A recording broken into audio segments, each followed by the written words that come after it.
सबसे पहले अपने लास्ट क्लास क्या पढ़े उसका रिवीजन बनता है, उसके पहले क्या पढ़े थे पहला क्लास में वो भी रिवीजन बनता है।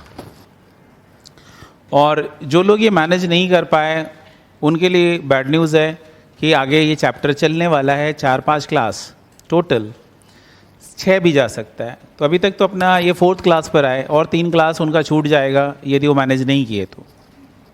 होप वो आगे मैनेज कर पाए, भगवान उनको समय दे और वो मैनेज कर ले। But the thing is that ऐसा होता नहीं है जनरली कि आप मैनेज कर पाओगे। जितना बैकलॉग क्रिएट करोगे वो आपके लिए पहाड़ बनता जाएगा। एक ही चीज़ यहाँ पर चाहिए जिसे आगे बढ़ना है और वो है consistency. I know consistency will reward you a lot, that will make you different from the others. तो इफ़ यू वांट कि you are different from the others, for that वो दूसरे लोग जो करते हैं वो आप मत करो। तो दूसरे लोग टाइम पास कर देते हैं, अपना टाइम वेस्ट करते हैं, उसे आप कैपिटलाइज करो। हर दिन कैपिटलाइज करो, ये आपका टारगेट होना चाहिए। यहाँ पर हम लोग सबसे पहले अपने रिवीजन कर रहे हैं, जो लास्ट क्लास में किए उसी का रिवीजन कर रहे हैं। And that is what,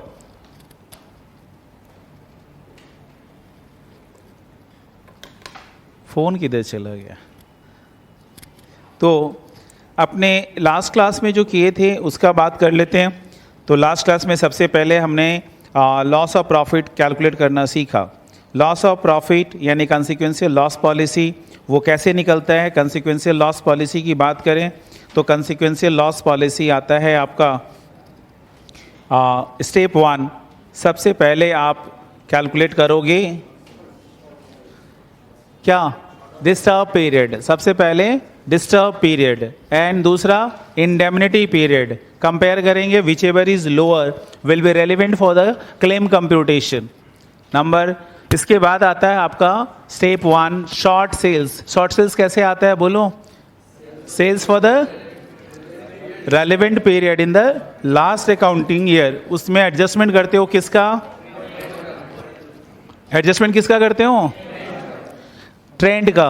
up trend हो सकता है और डाउन ट्रेंड हो सकता है। अप ट्रेंड होने से ऐड और डाउन ट्रेंड होने से लेस जो रिजल्ट आता है उसे क्या कहते हैं, स्टैंडर्ड सेल्स। स्टैंडर्ड सेल्स से क्या माइनस करना है, एक्चुअल सेल्स। माइनस करने से जो रिजल्ट आया उसे शॉर्ट सेल्स कहते हैं। ठीक है, शॉर्ट सेल्स। देन अपने को जीपी परसेंटेज कैलकुलेट करना है।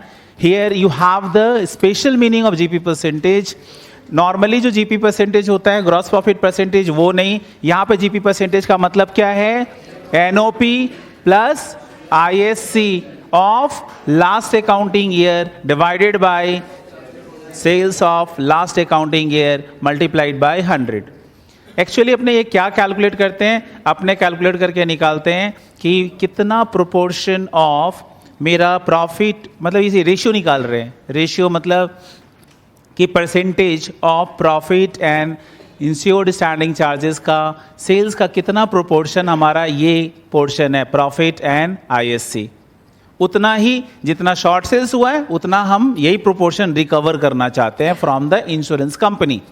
इसीलिए तीसरा स्टेप होता है loss of profit. And the loss of profit is equals to what, loss of profit is equals to आपका short sales multiplied by GP percentage. तो नेक्स्ट आया, इंश्योरेंस कंपनी केवल लॉस ऑफ प्रॉफिट को ही नहीं compensate करती है, इसके अलावा यदि आपने कोई एक्स्ट्रा खर्चा किया है तो उसके लिए भी कंपेंसेट करती है। तो यदि उसके लिए मुझे कुछ टर्म्स और जानने होते हैं तो पहला टर्म है एनुअल टर्नओवर। एनुअल टर्नओवर का मीनिंग याद हो गया होगा, क्या है, sales for 12 months immediately preceding the date of fire, that is sales for the 12 months. Next क्या है आपका, नेक्स्ट है annual turn, adjusted annual turnover. तो एडजस्टेड एनुअल टर्नओवर कैसे आता है, तो बोलते हैं एनुअल टर्नओवर प्लस माइनस क्या, ट्रेंड। इसके बाद आपको निकालना पड़ता है जीपी ऑन एटी। तो जीपी ऑन एटी कैसे निकल कर आता है, GP on AT is equals to 80 into GP percentage, जो आपने स्टेप 3 में निकाला और जो आपने annual turn adjusted annual turnover निकाला उसमें मल्टीप्लाई कीजिए, जीपी ऑन 80 आएगा। जीपी ऑन एटी का मतलब होता है ये एक तरह से इंश्योरेबल अमाउंट है, इतना होना चाहिए था पॉलिसी, जीपी ऑन एटी के बराबर पॉलिसी लेना चाहिए था, ये निकल कर आया। इसके बाद हम लोग लिखते हैं कि ultimately allowable expenses being lower of the following, तो लोअर ऑफ द फॉलोइंग में 3 है। स्टेप 1 आपका actual additional expenses incurred, number 2 additional expenses multiplied by what, GP on 80 divided by GP on 80 plus USC, UISC बोलो या USC, uninsured standing charges। And तीसरा result है GP percentage multiplied by sales generated by incurring such additional expenses. इसका जो lower होगा तीनों का result that will be admissible expenses. ठीक है, चलिए इसके बाद अपने आ जाते हैं नेक्स्ट, और नेक्स्ट है कि अपने इसके बाद वाला स्टेप में सीखे थे कि क्या एवरेज क्लॉज एप्लीकेबल होगा या नहीं। तो एक स्टेटमेंट बनाते हैं, स्टेटमेंट में लिखते हैं कि loss of profit less savings in insured standing charges, और उससे ऐड करते हैं क्या, अलाउएबल एक्सपेंसेस, तब जो रिजल्ट आता है वो क्लेम होता है। And that claim are subject to application of average clause. Average clause कब लागू होता है, जब GP on 80 that is insurable amount exceeds what, policy value को जब एक्सीड कर जाए तब जो रिजल्ट आता है उसको अपने क्या बोलते हैं, दैट इज एक्चुअल क्लेम आ जाएगा ना, मतलब सॉरी एवरेज क्लॉज एप्लीकेबल होगा, और एवरेज क्लॉज अप्लाई करके जो रिजल्ट आएगा that is your claim with the insurance company. Clear है, ये कोई कंफ्यूजन वाला चीज ही नहीं है, सबको याद हो गया होगा। इसमें डाउट है आपको? ठीक है,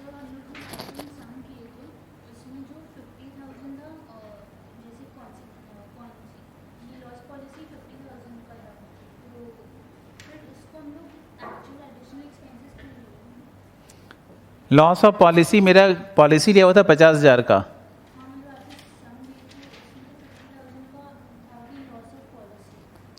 मतलब लॉस ऑफ पॉलिसी मैंने, हाँ इंश्योरेंस पॉलिसी 50,000 का है। ठीक है,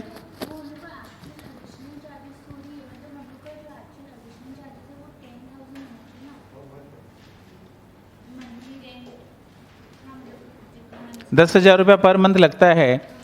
ये लास्ट एग्जाम्पल जो मैंने डिक्टेट करके कराया था उससे रिलेटेड डाउट पूछ रही हैं, तो उसमें हम लोग मंथली रेंट लिए थे और हमारा डिस्टर्ब पीरियड या डिसलोकेशन पीरियड कितने महीना था, 5 मंथ्स, तो 50,000 रुपया रेंट लग गया।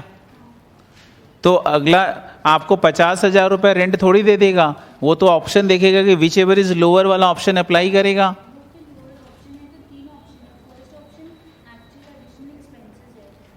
हाँ ठीक है, 50,000 है वो, हाँ 10,000 इंटू 5 मंथ्स का, नहीं 50,000 एक ही सम्स में आ गया तो उसका मतलब ये नहीं है कि दोनों सेम ही है। नहीं ठीक है, कोई दिक्कत नहीं, कोई भी डाउट्स हो, कैसा भी डाउट हो बिल्कुल पूछिए, कोई दिक्कत नहीं है। आपका डाउट्स क्लियर करने के लिए मैं बैठा हूँ, ऐसा नहीं है कि डाउट्स ही नहीं होगा तो फिर मैं केवल बोलता रहूँ और तुम कॉपी करके जा रहा है, फ़ायदा क्या है। हाँ जी, दूसरा डाउट आ गया।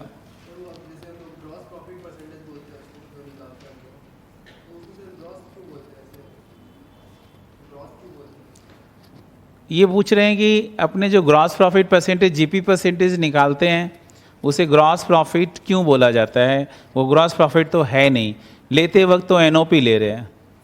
तो आप ना ग्रॉस को हटा दीजिए, आज के बाद लिखिएगा प्रॉफिट परसेंटेज। क्या लिखेंगे आप, ग्रॉस को कट कर दे रहे हैं, प्रॉफिट परसेंटेज लिख दीजिए, मार्क्स नहीं कटेगा क्योंकि उससे कोई फर्क नहीं पड़ता है। कभी कभी हम लोग क्या होता है भावनाओं को समझते हैं, यहाँ पर भावनाओं को समझो एंड जस्ट अंडरस्टैंड भावना क्या बोल रही है। भावना ये बोल रही है यहाँ पर कि बेटा हमें मेरा प्रॉफिट रिटर्न चाहिए, प्लस मेरा जो फिक्स कॉस्ट है वो भी मुझे रिटर्न चाहिए इंश्योरेंस कंपनी से। वर्ड्स पे मत जाओ, कभी कभी वर्ड्स जो दिखता है वो है नहीं, जो है वो दिख नहीं रहा, इसलिए आपको इससे कंफ्यूजन नहीं होना चाहिए कि why they had use the term gross profit. Exam में आपको प्रॉफिट क्लेम कैलकुलेट करने को देगा, ये नहीं बोलेगा आपने ग्रॉस लिख दिया कि नेट लिख दिया। जनरली वो लोग ग्रॉस लिखते हैं, हम लोग भी वही लिख रहे हैं, ग्रॉस प्रॉफिट परसेंटेज, ठीक है, बट है वो net profit operating profit percentage, ठीक से देखेंगे तो operating plus insured standing charges. तो क्वेश्चन आपका सही है, बट यदि भावना को समझ लेंगे तो कोई प्रॉब्लम शायद न रहे। तो हम लोग शायद डाउट आपका क्लियर हो गया, ठीक है। और किसी बच्चे का डाउट है लास्ट क्लास से रिलेटेड जो मैंने पढ़ाया है? नहीं है। कौन ऐसा बच्चा है जो पूरा एकदम फटाफट राजधानी एक्सप्रेस की स्पीड से पूरा सुना सकता है जो मैंने लास्ट क्लास कराया था? एक, हाँ जी, सारा बात A to Z, सारा बात A to Z। सिर्फ एक बच्चा हाथ उठाया, ओनली वन। आपसे रिक्वेस्ट करूंगा, सुनाइए प्लीज। हाँ हाँ, आपने हाथ नहीं उठाया ना, तभी तो आपसे पूछ रहे हैं। जब मैं सम्स रिवीजन करा रहा था तो आप कुछ कॉपी में सम्स कर रही थी। मैंने बोला था कि रिवीजन करने का मकसद फेल हो जाएगा जब मैं बता रहा हूं और आप उससे आगे आगे नहीं चल रहे हो। हम लोग रिवीजन करने के लिए जो पहले में एकदम रूल्स बनाए, वो रिवीजन करने का रूल्स ये है कि जब मैं करा रहा हूं तो तुम कोशिश करो मेरे से पहले बोलो। जब मैं सम्स करा रहा हूं तो अपने कॉपी को देखकर मत बोलो। आप कोशिश ये करो कि अब हम सम्स को सुनते हुए ही सॉल्यूशन बोलेंगे, सर क्या लिखते हैं देखते हैं। दैट इज बेसिकली मंत्रास, कि जब हमारा किया हुआ चीज है तो हम उसमें कैसे इंटरेस्ट लें। होता ये है कि किसी का ब्रेन बहुत अच्छा चलता है, बट अंडर कंस्ट्रेंट चलता है कि नहीं, बहुत बड़ा मायने रखता है। बहुत जन देखोगे, बहुत जन अच्छा स्पीकर होगा, आप दोस्तों के बीच में बहुत अच्छा बोल देगा, लेकिन माइक दे दो तो उसका कांपना शुरू कर देगा, वो शायद ना बोले। तो प्लीज़ ध्यान दीजिए, ये मैं बोल रहा हूँ क्योंकि बहुत ज़रूरी है। मैं सुनना ये नहीं चाहता हूँ, मैं चाहता हूँ कि तुम अपने अंदर अंदर अपने आप से एक कंपटीशन कर रहे हो। That is very important. इसके अलावा हम लोगों ने पहला क्लास में जो सीखा था उसका रिवीजन कर लेते हैं। पहला क्लास में हमने लॉस ऑफ स्टॉक सीखा था, और लॉस ऑफ स्टॉक में आपने क्या सीखा था कि लॉस ऑफ स्टॉक, अब दोनों आ गया क्योंकि आगे जाते हुए नेक्स्ट क्लास से यू विल फाइंड दोनों का सम्स मर्ज हो जाएगा। ऐसा नहीं है कि केवल ये आएगा और वो नहीं आएगा, दोनों मर्ज सम्स आएगा। तो दोनों मिक्स्ड मिंगल्ड करके सम आएगा, तो इसके लिए आपको दोनों आना चाहिए। इसलिए मैंने अपॉर्चुनिटी दिया था कि जिनका भी पहला क्लास छूटा हुआ है वो पहला क्लास मतलब कि कवर कर सकते हैं। यहाँ पर अपने बात कर रहे हैं कि पहला क्लास में मैंने क्या किया था। मैंने कहा था कि stock as on the date of fire आपको निकालना है, ठीक है ना। Stock as on the date of fire निकालना है। तो यदि stock as on the date of fire निकालना है तो उस केस में आप कैसे निकालोगे stock as on the date of fire? बोला देखिए मेमोरेंडम ट्रेडिंग अकाउंट बनाइए सर, और लास्ट फिनेंशियल ईयर के एंड से और जिस दिन आग लगा उस दिन तक का बना दीजिए। उसमें आपको जो जो इन्फॉर्मेशन से ट्रेडिंग अकाउंट में जो जो आता है ना सब डाल दो। तो बच्चा लोग हम लोग डाल दिए क्या, opening stock, purchases, wages, by sales, और नहीं मालूम होगा ग्रॉस प्रॉफिट और closing stock. Gross profit will be apply as a certain percentage of sales, वो आप वहाँ पे अप्लाई कर दीजिए। आने के बाद आपका क्या आ गया, उसके बाद आ गया आपका क्लोजिंग स्टॉक। क्लोजिंग स्टॉक आ गया तो क्लोजिंग स्टॉक जो आपका आया उस क्लोजिंग स्टॉक में आप क्या करेंगे, यदि सैल्वेज हुआ और आपने उसे हैंडओवर नहीं किया, अपने पास रखा है, उसे लेस कर दीजिए। कोई ऐसा एक्सपेंसेस आपने इनकर्ड किया है फॉर एक्सटिंग्विशिंग द फायर, उस खर्चे को जोड़ दीजिए। जो रिजल्ट आया उसे हम लोग क्लेम बोलते हैं या कंप्यूटेड क्लेम बोलते हैं। देन वी विल सी कि कहीं एवरेज क्लॉज लागू होगा या नहीं। वो क्या होता है एवरेज क्लॉज? तो बोलते हैं यदि हमने गोडाउन में गुड्स रखा, जितना रखना चाहिए था उससे कहीं ज़्यादा का रखा, मान लो मुझे रखना चाहिए था 5 लाख और हमने रख दिया है 7 लाख रुपए का गुड्स, तो इंश्योरेंस कंपनी बोलता है unitary method will be applied. मतलब कैसा यूनिटरी मेथड? 7 लाख रुपए आपका क्या हो रहा है, 7 लैक्स हमारा अल्टीमेटली क्या है, तो 7 लैक्स का पॉलिसी मैंने नहीं लिया हुआ, 5 लाख का लिया हुआ। तो इंश्योरेंस कंपनी यूनिटरी मेथड करती है, बोलते हैं 7 लाख रुपए का गुड्स रखे हो तो लॉस इज दिस मच। यदि आप 1 रुपए का रखते तो क्या होता है, लॉस डिवाइडेड बाय जितने का स्टॉक रखे हो मल्टीप्लाइड बाई जितने का आपका 5 लाख रुपए का पॉलिसी है, तो 5 लाख का ही गुड्स रखे रहते तो कितना होता। इसी बात को वो लोग एवरेज क्लॉज बोलते हैं, this is called average clause. और क्लेम इज इक्वल टू क्या होता है, computed claim divided by stock as on the date of fire multiplied by policy value. ये आप याद भी कर सकते हैं, याद रट्टा मारेंगे तो भूल जाएंगे, और ऐसे सोचेंगे यूनिटरी मेथड कर रहे हैं तो यू विल नेवर फॉरगेट, आपको लॉजिकली पता है कि ये हम कर क्यों रहे हैं, तो दैट्स वाई ये था पूरा बात। अब सम्स का लेवल आगे बढ़ता है। सम्स में क्या होता है, डिफिकल्टी बढ़ाने के लिए what they will do, they will introduce इसके अंदर में कि भाई आपका ग्रॉस प्रॉफिट परसेंटेज नहीं मालूम है, तो आप क्या करोगे, लास्ट ईयर का जीपी परसेंटेज निकाल लोगे, लास्ट ईयर का ट्रेडिंग बना दोगे, लास्ट ईयर का ट्रेडिंग अकाउंट बनाकर आप जीपी परसेंटेज निकालोगे और उसके बाद अप्लाई कर दोगे करंट ईयर में मेमोरेंडम में।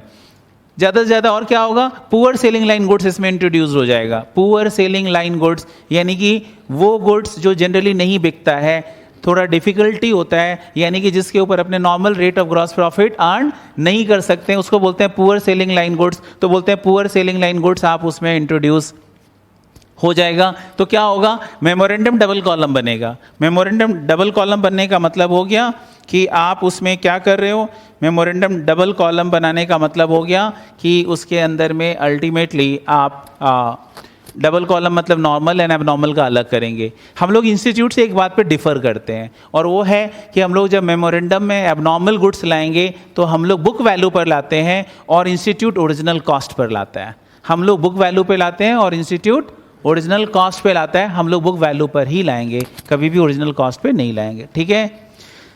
इतना था। और इसके पहले वाले क्लास का होमवर्क, मैंने लास्ट क्लास से लास्ट क्लास का होमवर्क वहाँ से मैं स्टार्ट कर रहा हूँ। आज का क्लास पूरा सम्स जितना पेंडिंग है आज वो ख़त्म करना है, ठीक है। यानी पहले लॉस ऑफ स्टॉक होगा और फिर लॉस ऑफ प्रॉफिट होगा। तो पहला नंबर सम्स होमवर्क था क्या, होमवर्क बोलिए, पहला number sums.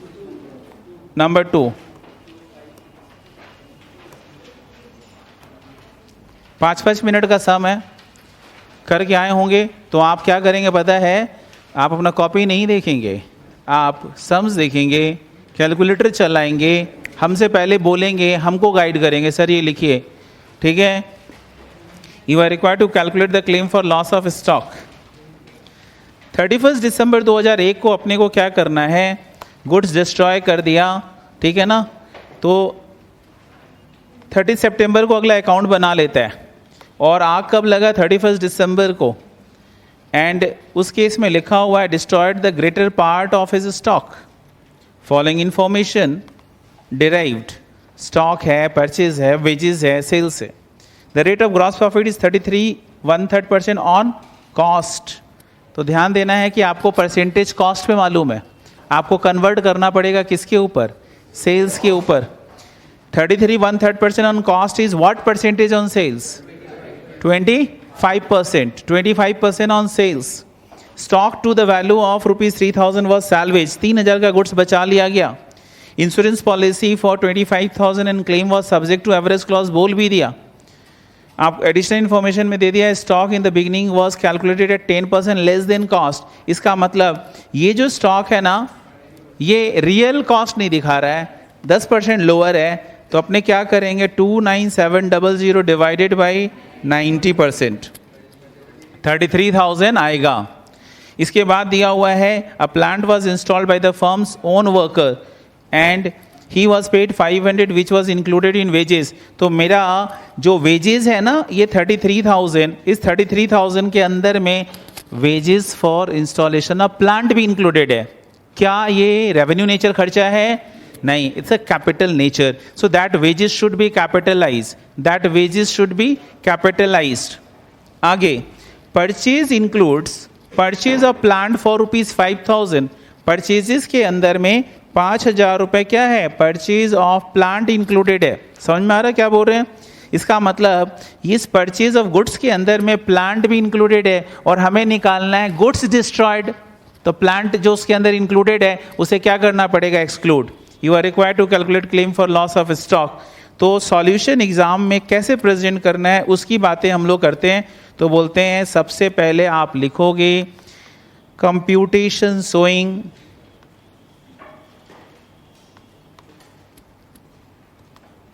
claim for loss of stock,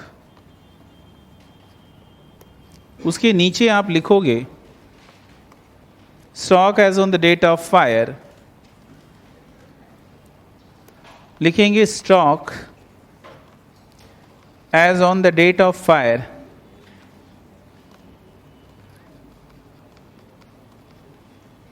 आग कब लगा था? 31 दिसंबर, कौन सा ईयर है? 2001. तो you will write 31 December 01. Stock as on the date of fire, जो आपको यहां लिखना है अभी नहीं मालूम, इससे लेस करना है आपको सैल्वेज्ड, ये मालूम है हमें 3000 का सैल्वेज हुआ है वो माइनस होगा। और कोई एक्सपेंसेस वगैरह हुआ है क्या फॉर एक्सटिंग्विशिंग फायर? तो नहीं है, तो नहीं लिख रहे हैं।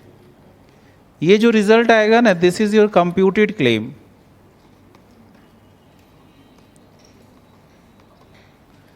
और ये जो stock as on the date of fire है, इसके लिए आप क्या कर रहे हैं? नोट बना रहे हैं, नोट। तो आप ना इसके नीचे आएंगे, ये सॉल्यूशन के नीचे आप कम से कम 4 से 5 लाइन जगह छोड़ेंगे एवरेज क्लॉज का बात लिखने के लिए। इसके नीचे 4 to 5 लाइन्स छोड़ेंगे जगह, और तब लिखेंगे, क्या नोट बना रहे हैं आप? Memorandum trading account, memorandum trading account, जिसमें आप सिंगल कॉलम ही बनाएंगे क्योंकि यहां पे कोई भी पुअर सेलिंग लाइन गुड्स नहीं है। क्वेश्चन में दिया हुआ है opening stock, and opening stock दिया हुआ 29,000 कितना? 700 है। तो जब वर्किंग नहीं करना हो उसका, तो यहीं पर ऐसे दिखा देंगे एग्जाम तक में 29,700 divided by 90%, this is equal to 33,000। फिर आपका नेक्स्ट क्या है? तो बोलते हैं नेक्स्ट है आपका ओपनिंग स्टॉक हो गया, परचेजेस है 75 और एडजस्टमेंट है परचेजेस के साथ में, है ना? तो आप लिखेंगे 2 परचेजेस 75,000 डिटेल्स कॉलम में। नेक्स्ट है आपका वेजेस और इसके साथ में भी एडजस्टमेंट है, तो you will right here wages, कितना फिगर है वेजेस का? 33,000 डिटेल्स कॉलम में। नेक्स्ट दिया हुआ सेल्स, बेटा बताओ 1 लाख, इसके साथ एडजस्टमेंट है? नहीं है, आउटर कॉलम में सीधा लिखेंगे 140,000। आफ्टर दिस, ये करने के बाद नेक्स्ट क्या करना है आपको? तो बोलते हैं आफ्टर दिस एडजस्टमेंट का इफेक्ट डालना है। एडजस्टमेंट नंबर 1 का इफेक्ट हम लोग डाल चुके हैं, लेकिन उससे पहले पैराग्राफ पढ़िए, लिखा हुआ है the rate of gross profit is 33 1/3% on cost and to the value of 3,000 was salvage. तो यहाँ पे सैल्वेज का इफेक्ट दिखा चुके हैं, और पॉलिसी 25,000 का है, तो 33 1/3% ऑन कॉस्ट। तो आप यहाँ पे लिखेंगे 2 gross profit, you will right here 2 gross profit, and इस ग्रॉस प्रॉफिट में आप लिखोगे 33 1/3% ऑन कॉस्ट और 25% ऑन सेल्स एग्जाम में लिखना है। ये सब छोटा छोटा बात आपको लिखना है। मार्क्स कटता कहाँ है वो सब मैं बता रहा हूँ। यही सब चीज़ जो लोग शॉर्टकट मारते हैं उनका मार्क्स डिडक्ट हो जाता है, फिर वो सोचते रहते हैं कहाँ गया मेरा मार्क्स, और वो बोलता है दाग ढूंढते रह जाओगे। तो अल्टीमेटली अपने वैसा क्यों सोचें कि किसी को मौका दें मार्क्स डिडक्ट करने का। ये कितना हो जाएगा आपका 25% ऑन सेल्स, 1,40,000 का 25% इज इक्वल टू कितना? 35,000। So you will right here outer column 35,000। Next adjustment पढ़िए जिसके अंदर में ये बात बोल दिया है कि प्लांट वाज इंस्टॉल एंड उसको इंस्टॉल करने के लिए लेबर लगाए और वो लेबर चार्ज कहाँ पे इंक्लूडेड है, तो बोलते हैं वो लेबर चार्ज हमारा इंक्लूडेड है कहाँ पर, तो बोलते हैं that has been included in wages. तो हम यहाँ से क्या बोल के माइनस करेंगे, प्लांट को एसेस बनाएंगे और वेजेस से कम करेंगे, उसको बोलते हैं कैपिटलाइज्ड। तो यहाँ पर आप माइनस करेंगे कैपिटलाइज्ड। 500 माइनस किए कैपिटलाइज आउटर कॉलम में 32,500, और आपका परचेजेस में लिखा हुआ है कि purchase of plant had been included, तो वो 5,000 भी क्या होगा कैपिटलाइज। तो यहां पर भी आप क्या करेंगे कैपिटलाइज्ड माइनस, कितने का कैपिटलाइज्ड हुआ 5,000 माइनस कर दिया तो रिजल्टिंग इज 70,000, 70,000 का फिगर आ गया। एनीथिंग एल्स, अब कुछ इसमें छूटा हमारा, तो एक ही चीज मिसिंग है and that was what, closing stock. तो आप लिखेंगे बाय स्टॉक, बैलेंसिंग फिगर बताएंगे कितना 13,500, 3,500, 30,500, 30,500 आप यहाँ पर दिखा दो 30,500, 3,000 माइनस की है 27,500। आपने पॉलिसी कितने का लिया हुआ 25,000 का, आप स्टॉक रखे कितना हो 30,500 का, है ना 30,500 का, तो एवरेज क्लॉज एप्लीकेबल होगा। तो लिखेंगे आप since stock as on the date of fire exceeds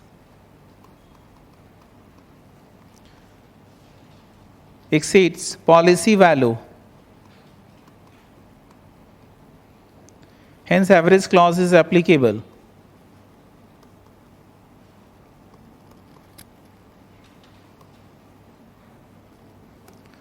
Claim equals to क्या हो जाएगा, तो एग्जाम में आपको पूरा बात एक बार लिख देना है और तब फिगर बैठाना है। ध्यान रखिएगा, सब बात मायने रखेगा, अपने कोई भी अपॉर्चुनिटी नहीं देंगे। क्या लिखेंगे, कंप्यूटेड क्लेम या claim divided by stock on the date of fire multiplied by policy value is equals to 27,500 divided by what 30,500 or multiplied by what 25,000, resulting figure is equals to 22,541। ये था question number 2 का solution, ये question number 2 था। कोई confusion? आप लोग बहुत सारे लोग बना लिए होंगे, पहले से ही किया हुआ होगा, और जो लोग नहीं किए उन्हें समझ में आ रहा है कि हाँ इसमें कुछ है नहीं, पहला क्लास में तो इससे बढ़िया बढ़िया सम्स करके निकल गए थे, तो ये इजी लग रहा होगा। नंबर 4 कर चुके हैं, इसके बाद नंबर 5 है, बना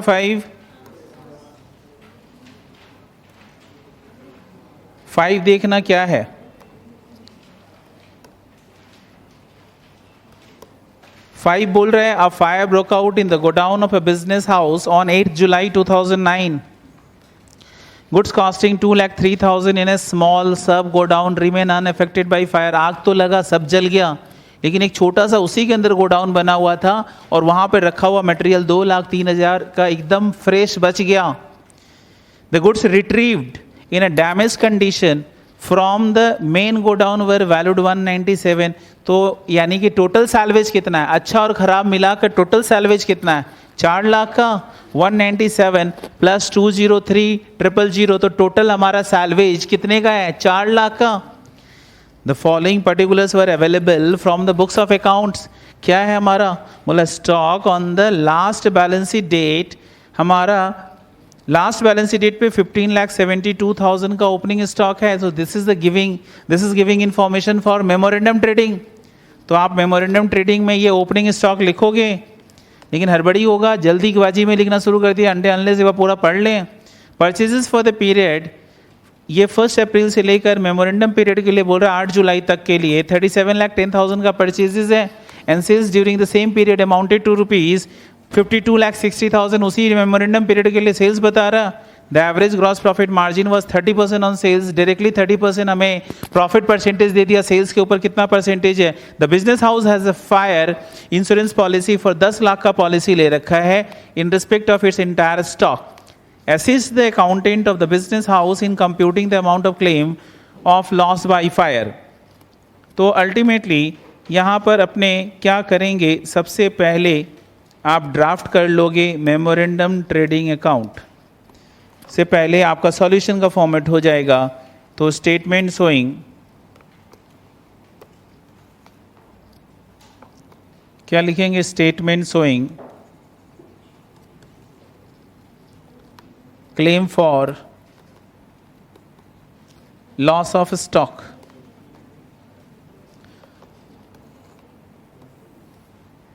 इसमें आप लिखोगे stock on the date of fire,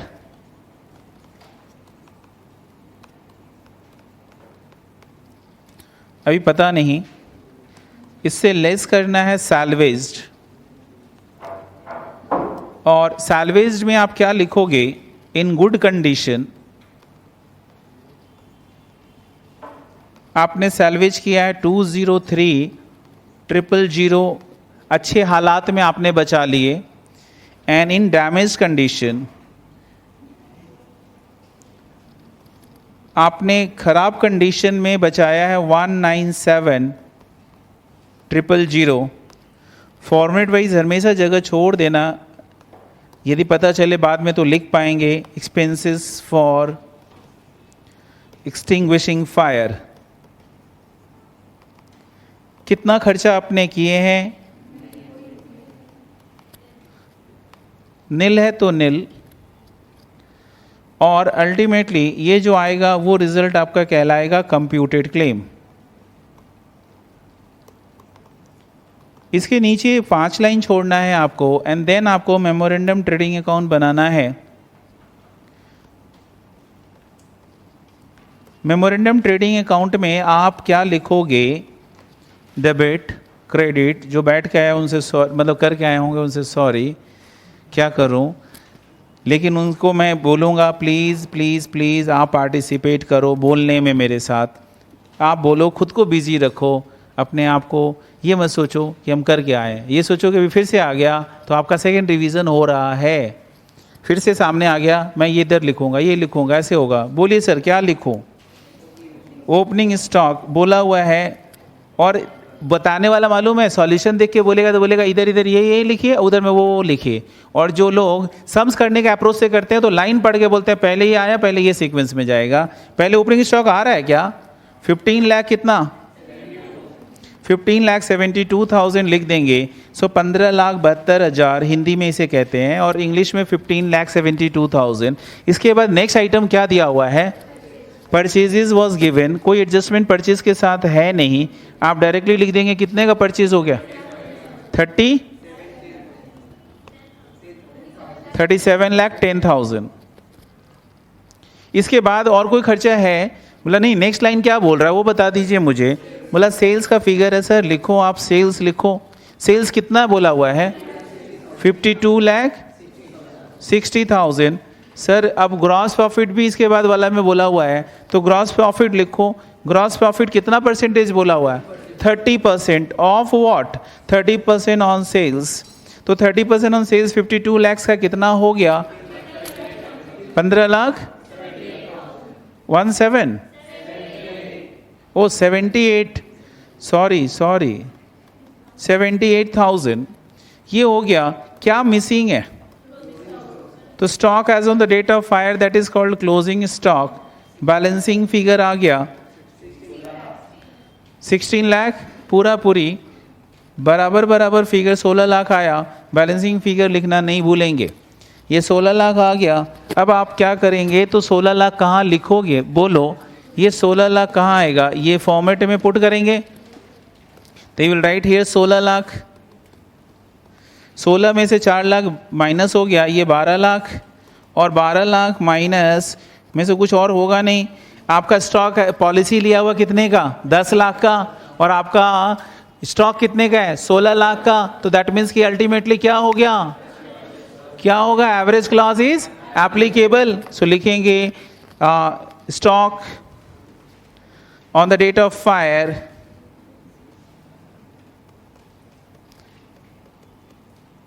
exceeds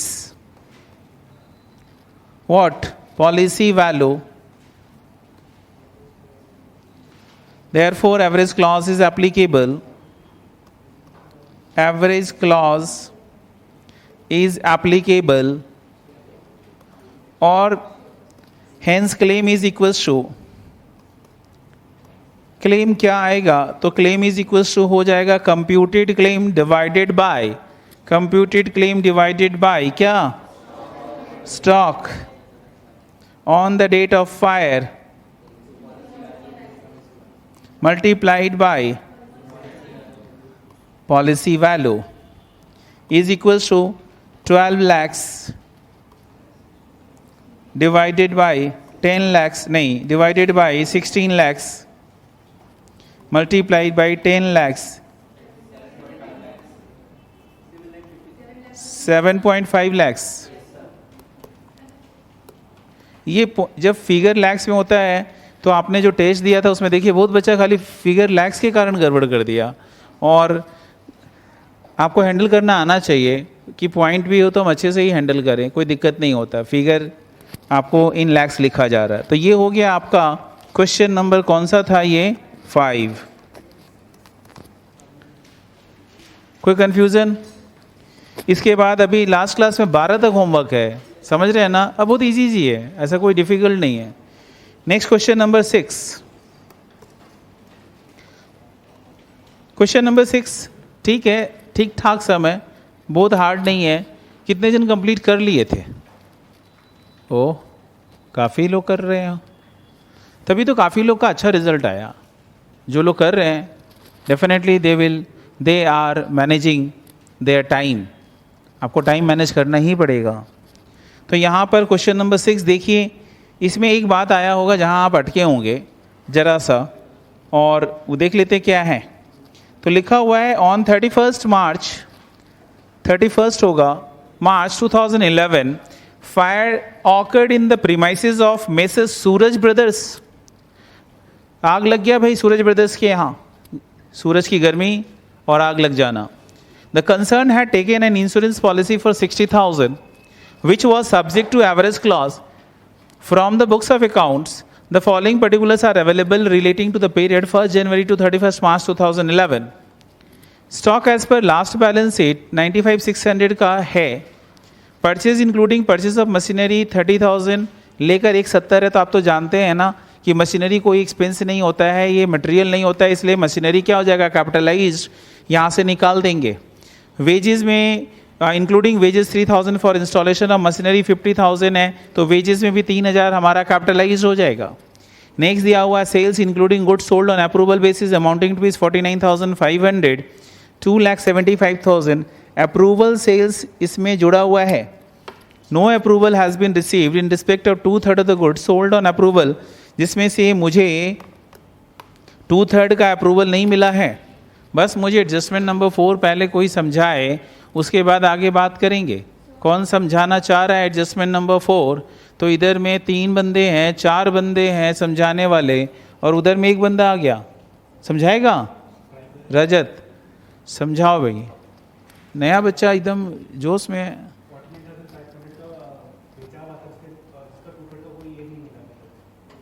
approval नहीं मिला,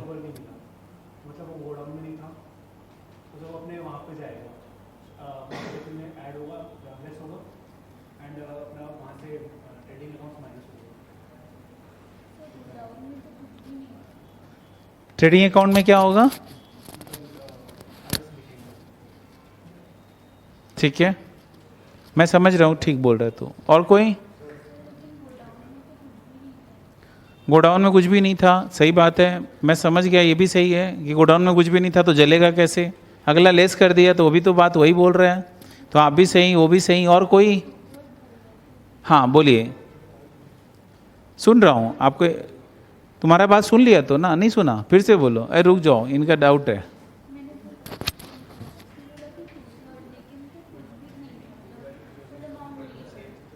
हाँ, पूरा अमाउंट, कोई गुड्स नहीं था गोडाउन में। हाँ, हम भी बोल रहे हैं, हम तो केवल अकाउंटिंग ट्रीटमेंट का बात कर रहे हैं। अब पूरा ही लेस होगा, पूरा ही लेस होगा।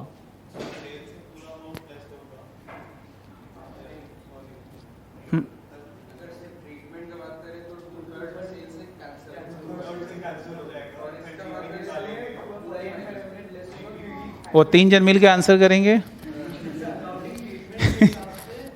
अच्छा, नया 3 चुप हो गया, एक उसमें से खड़ा हो गया। लीडर बोल भाई।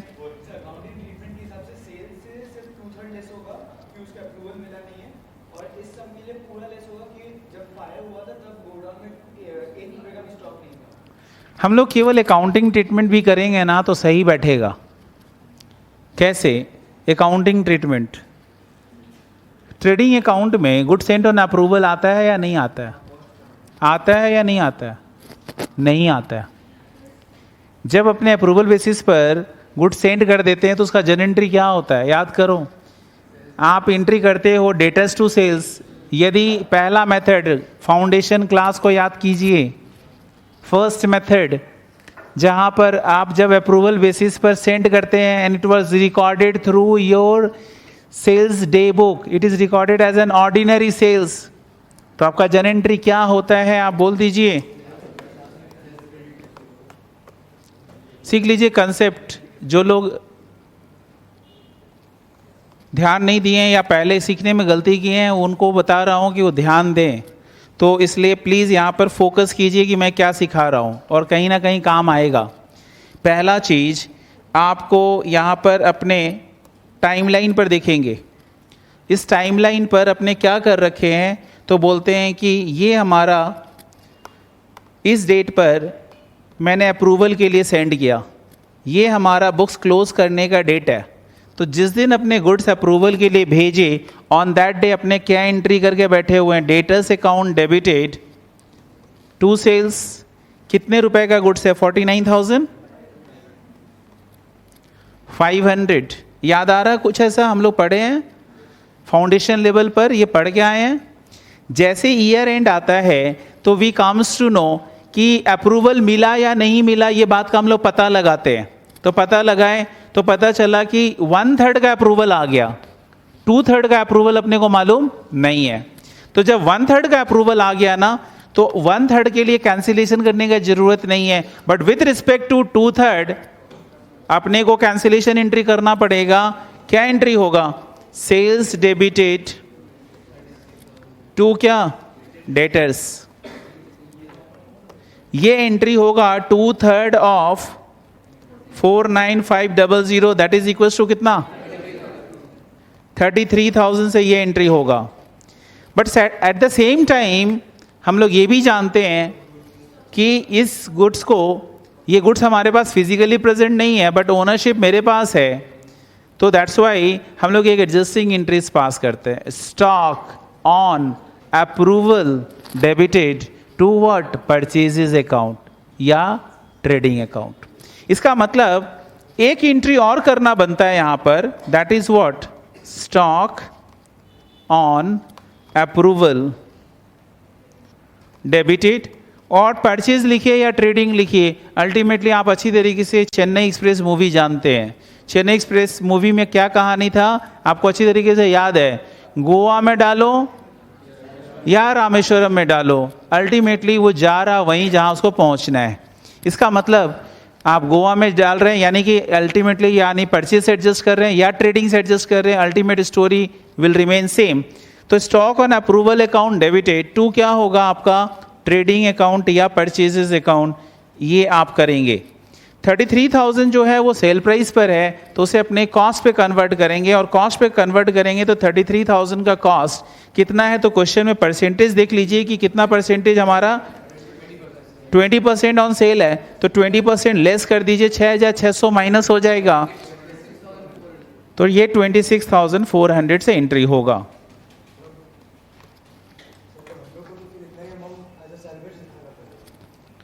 सैलवेज देख बेटा, पहले तो ये अकाउंटिंग ट्रीटमेंट का बात हो रहा है।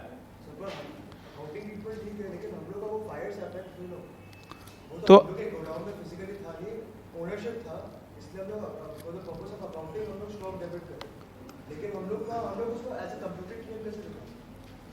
हमने अभी इंश्योरेंस का बात ही नहीं किया, हमने अभी तक इंश्योरेंस का बात ही नहीं किया, हमने अभी तक गुड्स डिस्ट्रॉय का बात ही नहीं किया। डिस्ट्रॉय तो गोडाउन में जो होगा वही ना होगा, जो गोडाउन में होगा वही तो डिस्ट्रॉय होगा। तो मेरा गोडाउन में कितने का पड़ा है हमको तो देखना पड़ेगा ना। जब हमारे अप्रूवल बेसिस में पड़ा है तो हमारे गोडाउन में नहीं पड़ा है ना वो। हमने यहाँ क्या बताया, पक्का एड्रेस दिया, ठीक से सुन ले। स्टॉक ऑन अप्रूवल या स्टॉक विथ कस्टमर, तो stock lying with home, stock is lying with the customer not at godown. तभी तो तुमने एड्रेस लिखा। स्टॉक देख ठीक से, हम लोग जब स्टॉक लिखते हैं तो स्टॉक का हम पक्का एड्रेस दे सकते हैं। Stock at godown, stock with customer, stock on consignment, stock on branch, कई जगह पे आएगा भी। जो लोग नहीं ध्यान देंगे वो आगे जाके चैप्टर में फंसेंगे, दूसरे चैप्टर में फंसेंगे, कहीं तीसरी जगह फंसेंगे, फंसना पड़ेगा। अपने ये बोल रहे हैं ना, एड्रेस दे रहे हैं, एड्रेस ठीक से देख। एड्रेस क्या है, कहाँ का एड्रेस दिए, बोले हमारे पास नहीं है। तो हमारा, हमने सीधी सी बात है, हमारे पास नहीं है गोडाउन में, तभी तो हमने क्या किया, परचेज को कम किया और अपने उसका पक्का एड्रेस बताया कि वो गुड्स अभी है कहाँ पर। तो बोले स्टॉक ऑन अप्रूवल में पड़ा हुआ है, यानी कि स्टॉक ऑन अप्रूवल बोल या स्टॉक विथ एजेंट, मतलब सॉरी कस्टमर बोल, एक ही बात है। अपने आप आपके गोडाउन में अभी ये नहीं है तो डिस्ट्रॉय कहाँ से होगा। तुम भी तो यही कहना चाह रहा है कि वो डिस्ट्रॉय क्यों होगा। हम भी तो यही बोल रहे हैं कि तुमने एंट्री के माध्यम से जब तुमने परचेज को कम कर दिया तो अपने आप आपका ट्रेडिंग अकाउंट में परचेज साइड कम हो गया, या ट्रेडिंग अकाउंट का आपने ऑपोजिट साइड में लिख दिया तो एक्सपेंसेस कम हो गया। कम होने का मतलब ही है कि कमती गुड्स अवेलेबल है, कमती गुड्स अवेलेबल है मैंने कमती गुड्स डिस्ट्रॉय होगा।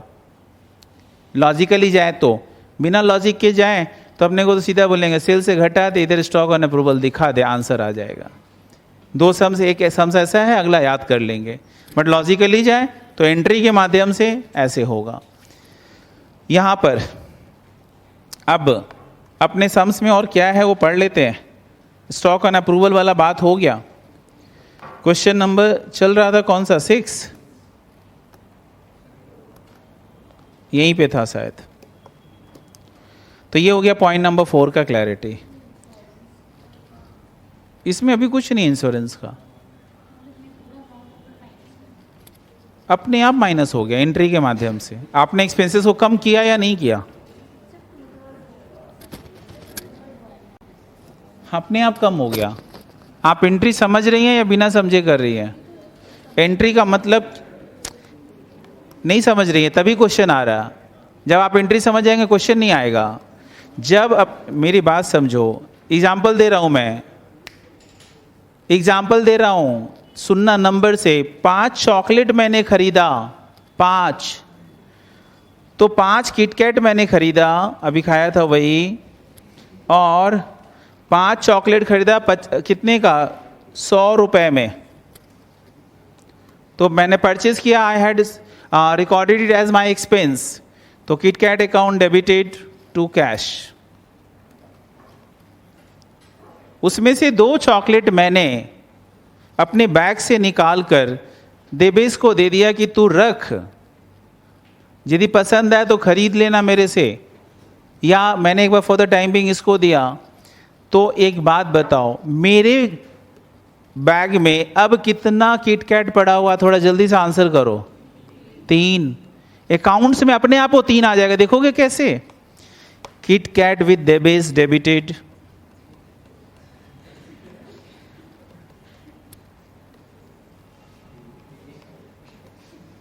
₹40 का, एंड ये खर्चा कम करना पड़ता है।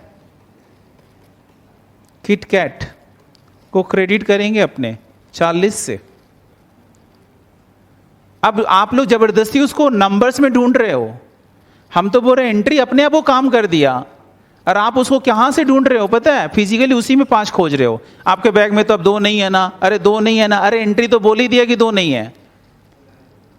आप समझो ठीक से, मैंने जब बोला कि स्टॉक ऑन अप्रूवल पड़ा है और मैंने परचेज अकाउंट को क्रेडिट कर दिया, इसका मतलब मैंने उसका इंपैक्ट और इफेक्ट ट्रेडिंग से हटा के फेंक दिया, मैं उसे एसेट्स बना दिया, और वो एसेट जो मेरे पास नहीं है मैंने उसे रिकॉग्निशन दे दिया। जैसे इस केस में आपको सामने समझ में आ रहा है कि मेरे पास यदि अब मेरा बैग चोरी होगा तो उसमें से कितना चॉकलेट चोरी होगा आप खुद बोल पाएंगे, सिर्फ 3, 60 रुपीज का, 100 का नहीं।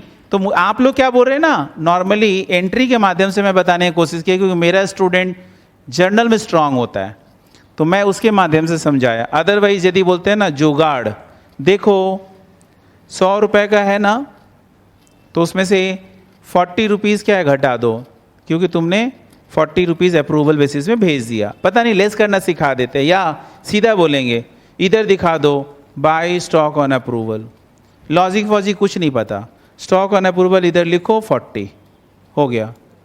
तो अपने तो यही जानते हैं ना, यहाँ से लेस करने के बजाय अपोजिट साइड में लिखे, तो यदि हमारा उसका ओनरशिप ट्रांसफर नहीं हुआ है तो हम लोग, और हमारे गोडाउन में है भी नहीं, तो उसी का तो ये कैंसिलेशन एंट्री होता है कि स्टॉक है कहाँ पर, वो पक्का एड्रेस बताते हैं अपने कि स्टॉक ऑन अप्रूवल है। इतना ही नहीं, जब ब्रांच आएगा वही यही लॉजिक लगेगा।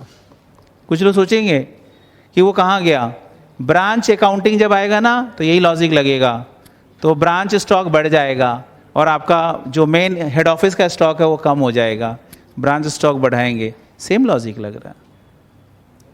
स्टॉक ऑन कंसाइनमेंट में भी तुमने यही किया है, कंसाइनमेंट पढ़ के आया है तुम लोग। स्टॉक ऑन कंसाइनमेंट याद है ना, क्या करते थे entry, stock on consignment account debited to trading या परचेजेस करते थे, या सॉरी पहले कंसाइनमेंट करते थे, अब पहले तो गुड्स को ही भेज देते थे, अलग कर देते थे। पहले ही शुरू में क्या एंट्री होता था, goods sent on consignment account debited to purchases, शुरू में ही अलग कर देते थे पूरा उठाकर, और उसमें से बाद में स्टॉक बनाते थे। सेम है। अभी आपको डाउट क्लियर है चॉकलेट से? और किसका डाउट रह गया? Number 5, the average rate of gross profit 20% on sales, and the number 6, the value of salvage goods was 12,300। तो बस अपना सम्स करना है। नॉर्मल ट्रेडिंग अकाउंट बनाइए आप क्या करेंगे, नॉर्मल ट्रेडिंग अकाउंट में सबसे पहले स्टेटमेंट शोइंग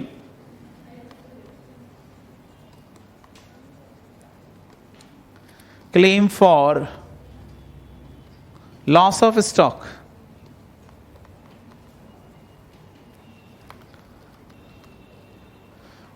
उसके नीचे आप लिखोगे बेटा क्या, ये स्टेटमेंट, और उसके नीचे 4-5 लाइन छोड़ दोगे और तब लिखोगे memorandum trading account, memorandum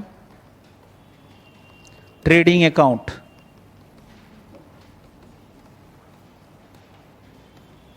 memorandum trading account में आपको क्या करना है, तो first of all you will right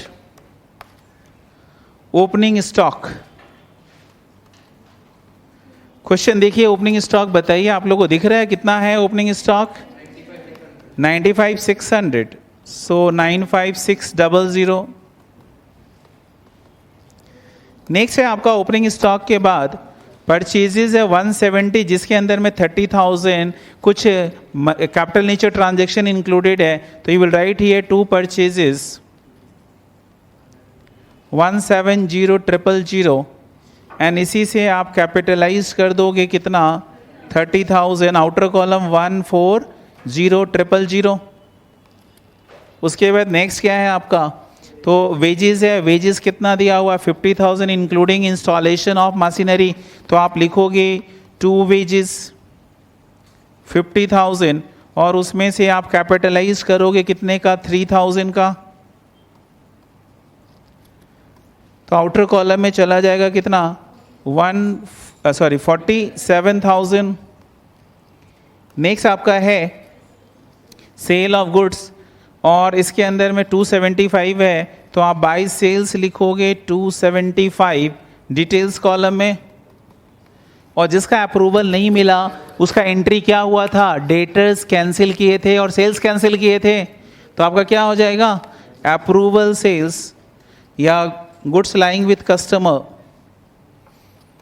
ये अप्रूवल नॉट येट रिसीव्ड कुछ भी लिख सकते हैं, अप्रूवल नॉट येट रिसीव्ड, कितने का अप्रूवल नहीं मिला है? 33,000 का, माइनस कर देंगे 242।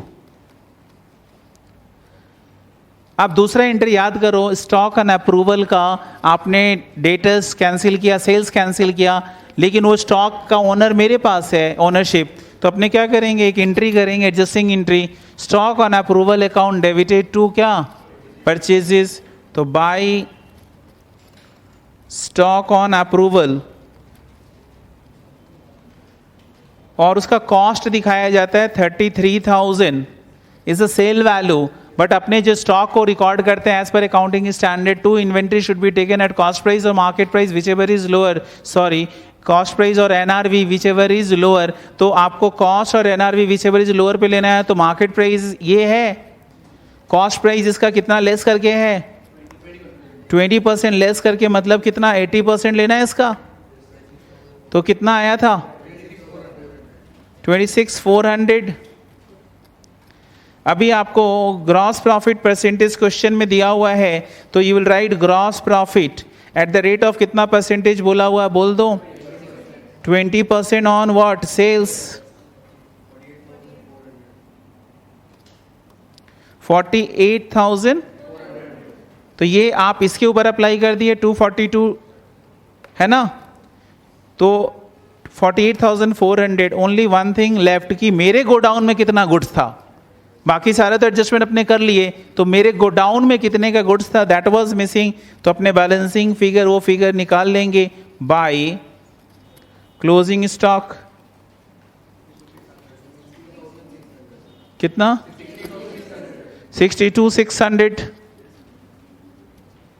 अब जब स्टॉक मेरा निकल आया 62,600 का, मेरे गोडाउन में स्टॉक है, तो अब हम लोग आगे जाकर उस स्टेटमेंट को कंप्लीट कर सकते हैं। यहाँ statement showing claim for loss of stock, यहाँ पे लिखेंगे stock as on the date of fire,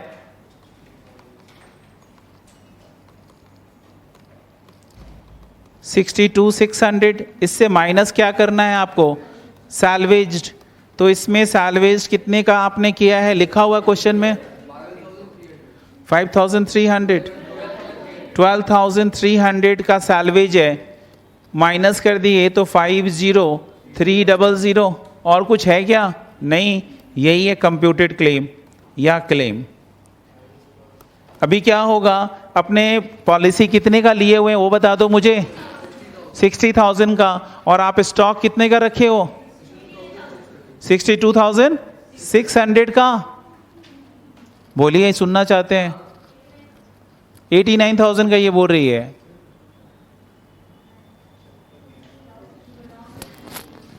godown में कितने का है?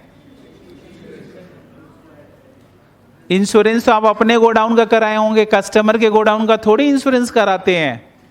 ये क्या कर रही है पता है? ये दोनों स्टॉक ले रही है, ध्यान दीजिए, ये दोनों मिलाकर बोल रही है ये। लेकिन मैं आपसे पूछना चाहता हूं, क्या मैं कस्टमर के गोडाउन का भी इंश्योरेंस ले रखा हूं?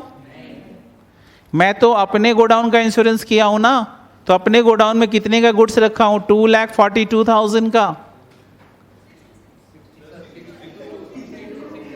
कितना? सॉरी, अपने गोडाउन का इंश्योरेंस कर रखो। मैं तो ऐसे करना था ना, ये भावनाओं को समझो। 62,600, तो अल्टीमेटली मैं इतना टोटल नहीं लूंगा, क्योंकि मेरे गोडाउन में तो सिर्फ ये है, तो मैं इंश्योरेंस अपने गोडाउन का लिया हूं, तो 62,600 एवरेज क्लॉज लगाने के लिए ये लगाएंगे। तो ऊपर में लिखेंगे stock in godown ₹62,600 exceeds policy value. कितने का है?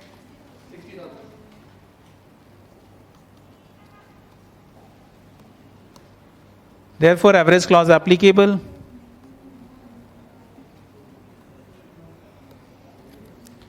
Average clause applicable. Hence, claim equals to.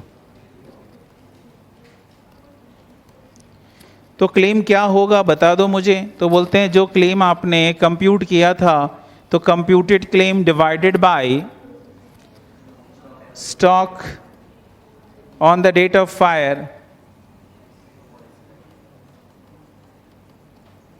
Multiplied by policy value 50300 divided by 600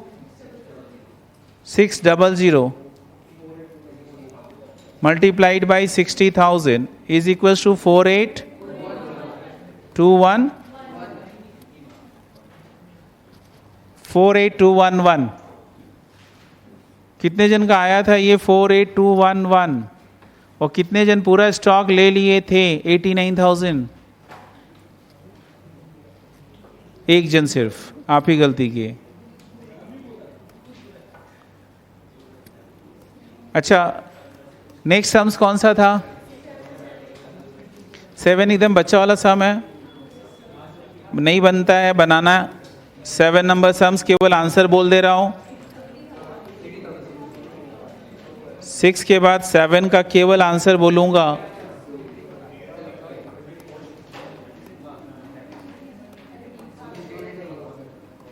वो आंसर दिया हुआ ही है। 7 का आंसर आ गया सभी बच्चा लोग का, या मुझे करके बताना है? 7 इजी है, मुझे करना है नहीं करना है? ठीक है। क्वेश्चन नंबर 8, क्या आंसर आया बोल दीजिए। 18,750 कितने लोगों का आया? 18,750 कितने लोग ट्राई किए और नहीं आया? 18,750 ट्राई किए और नहीं आया? 18,750 ट्राई करिएगा, बच्चा वाला सम्स है, करके टाइम पास करके कोई फायदा नहीं है। क्वेश्चन नंबर 9, डाउट है? अच्छा, क्वेश्चन नंबर 9 में कैसे लिखना है ये बताना है मुझे।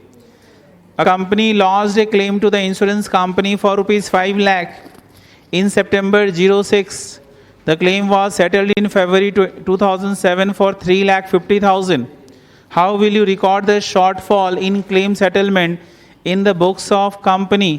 बोल रहा है वो जो क्लेम हुआ वो अल्टीमेटली जो शॉर्ट हुआ उसे आप कैसे सेटल करेंगे? तो PL account debited to insurance claim. ठीक है, आपको यहाँ पे बोला यदि आपने कंपनी ने 5 लाख का क्लेम लॉस किया था, ध्यान देना, तो अकॉर्डिंग टू यू आपने 30 सितंबर को क्या एंट्री किया? तो लिखेंगे अकाउंटिंग ट्रीटमेंट। क्वेश्चन नंबर 9,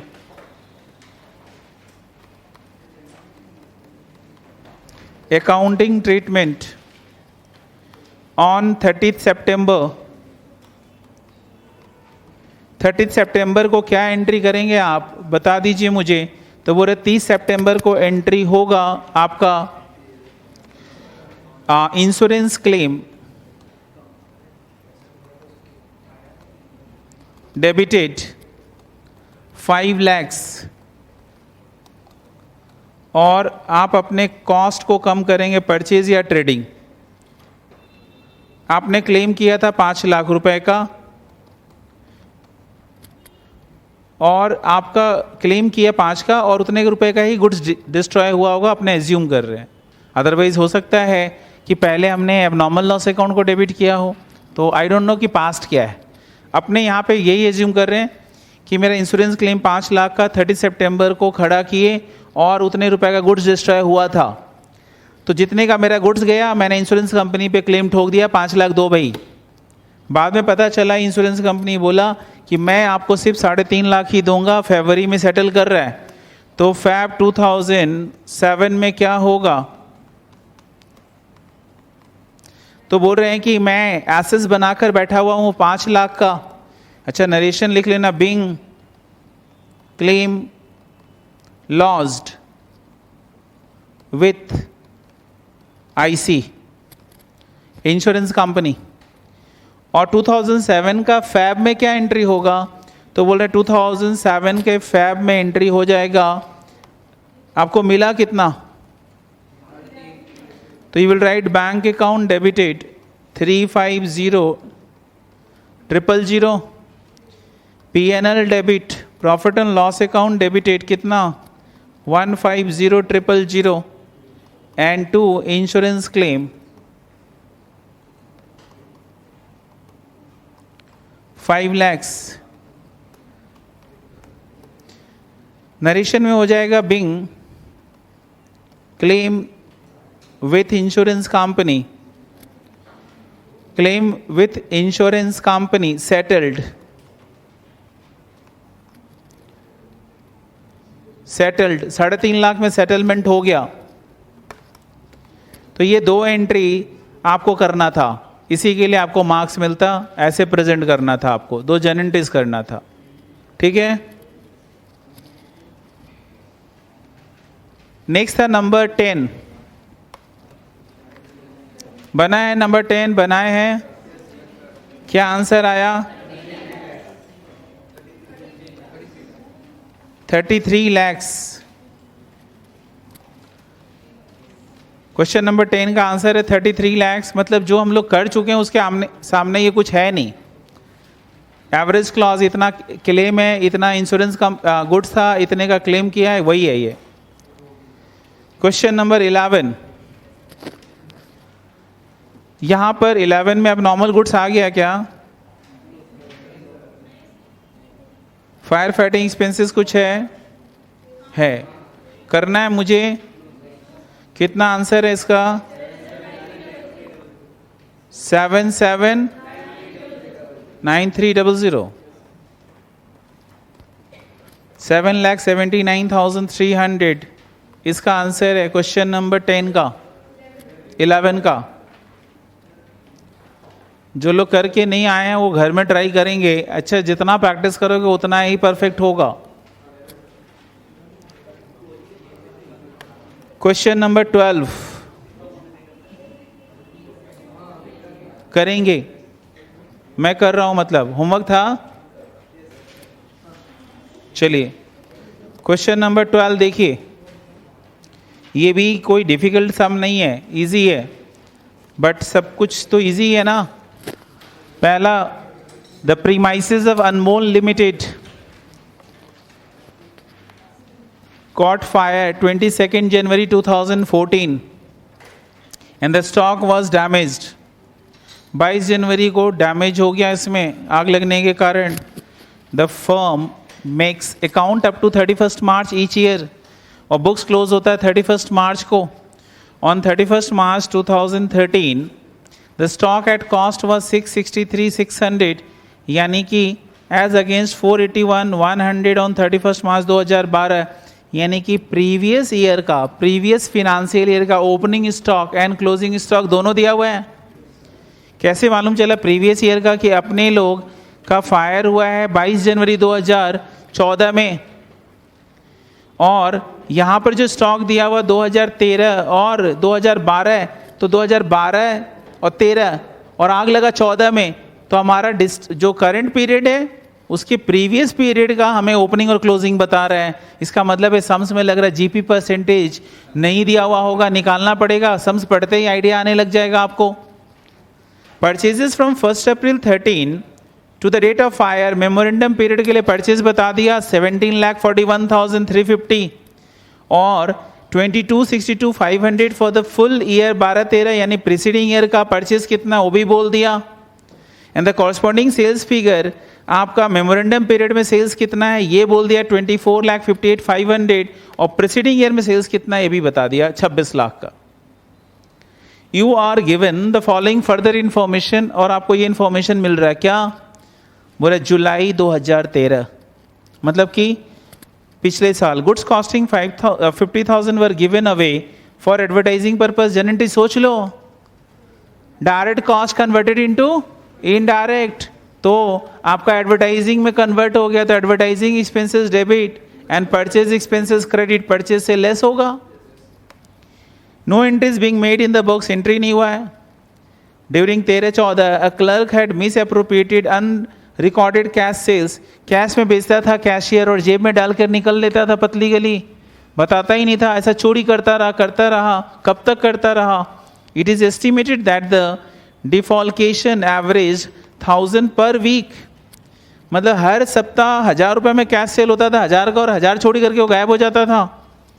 ये ऐसा सिलसिला चलता रहा 1 अप्रैल 13 से लेकर और टिल 18 अगस्त 2013। हम लोग यदि 1 अप्रैल से लेकर, इस डेट से लेकर 18 अगस्त तक नंबर ऑफ डेज निकालें तो कितना आता है? तो बोलते हैं अप्रैल का 30 दिन, मई का 31, जून का 30, जुलाई का 31, अगस्त का 18,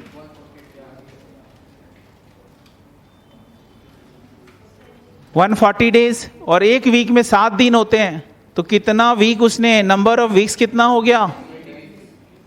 सो नंबर ऑफ वीक्स हो गया आपका 140 दिन divided by 7 is equal to कितना? 20 वीक्स। और 1000 रुपये हर वीक में चोरी किया, सो टोटल चोरी कितने का किया? 20,000 का। तो एकदम आसान है, आपको बनाना है calculate stock on hand on the date of fire. हमारा सेल्स कमती है, चोरी हुआ अलग चीज़ है, बट गुड्स तो गया ना।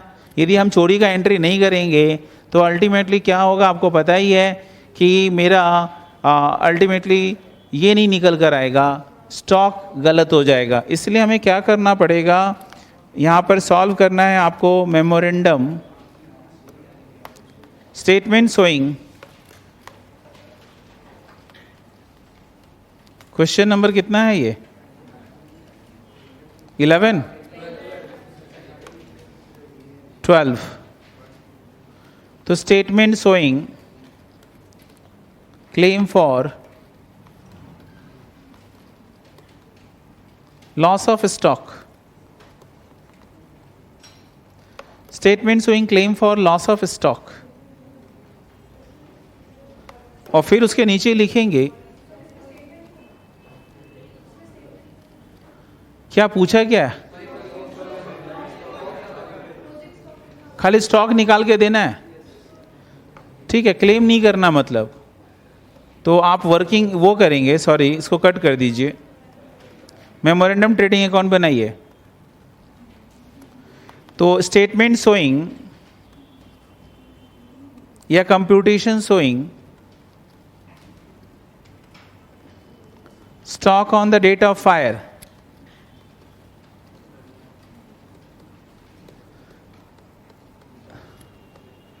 उसके नीचे लिखोगे मेमोरेंडम ट्रेडिंग अकाउंट,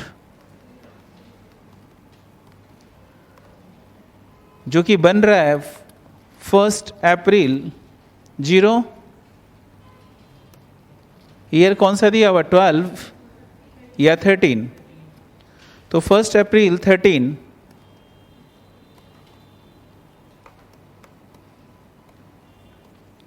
से लेकर, और आग कब लगा है? 24, 27 जनवरी 22 जनवरी 2014। इसके अंदर में अपने पुट करेंगे बच्चा, क्या पुट करना है बोलो?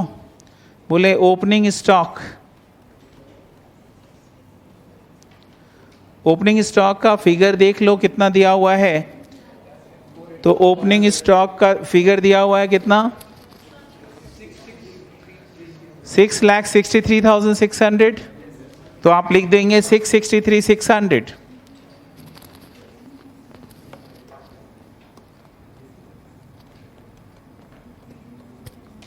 $663,600। दूसरा आपका दिया हुआ है वहां पर परचेजेस, तो लास्ट ईयर का ग्रॉस प्रॉफिट परसेंटेज भी नहीं मालूम है, तो आपको एक यहाँ पर मेमोरेंडम ट्रेडिंग अकाउंट के नीचे आप बनाएंगे trading account for the last financial year.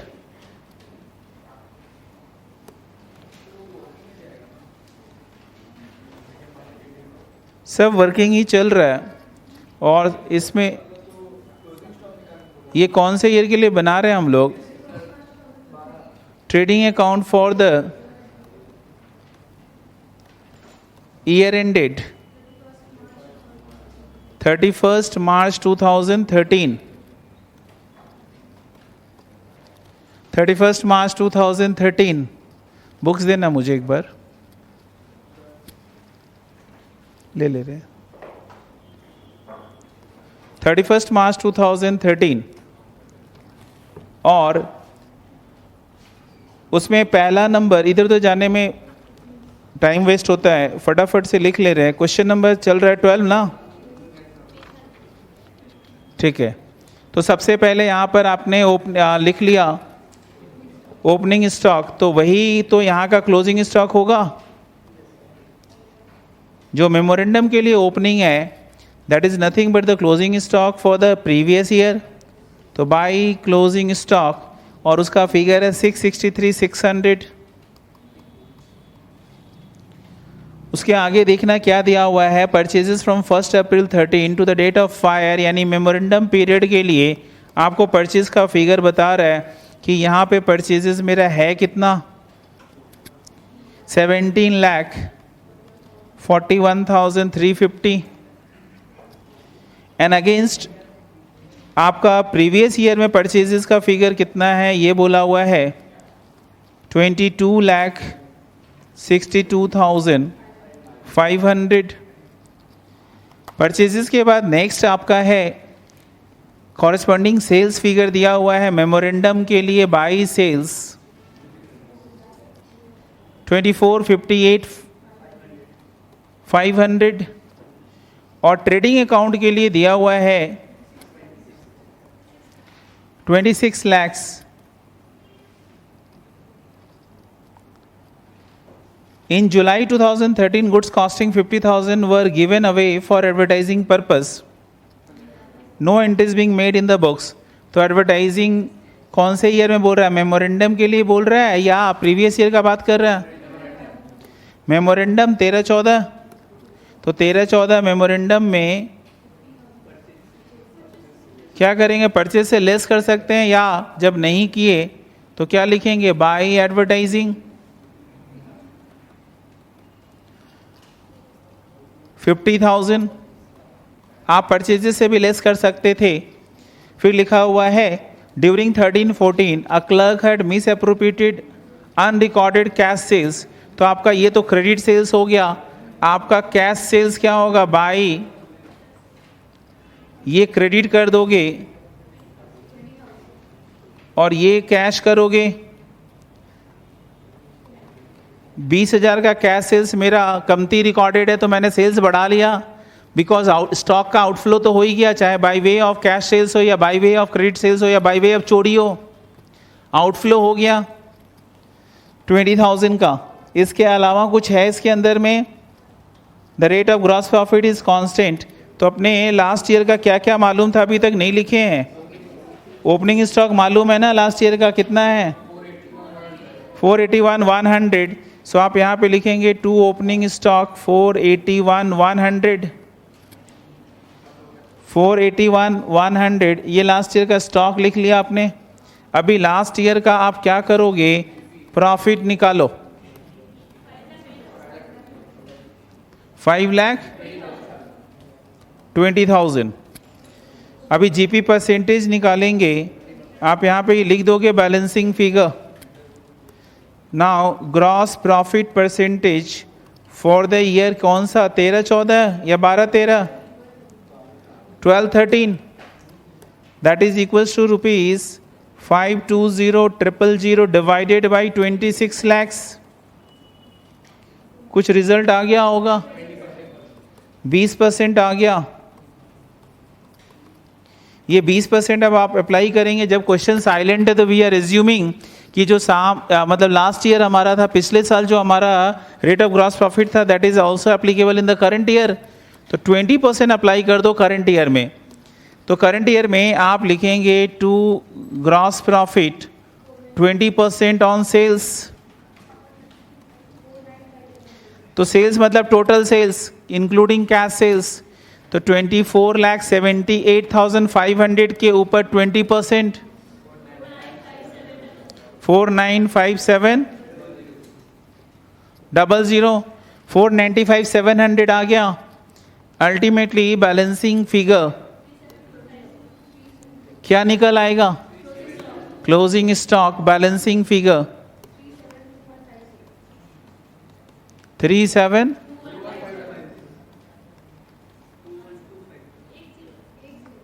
21, हाँ 2150, अच्छा 212,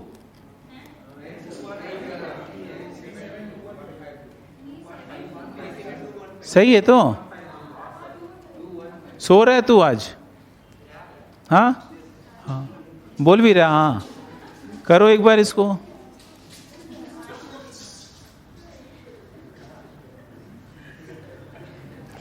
क्या खाया था आज?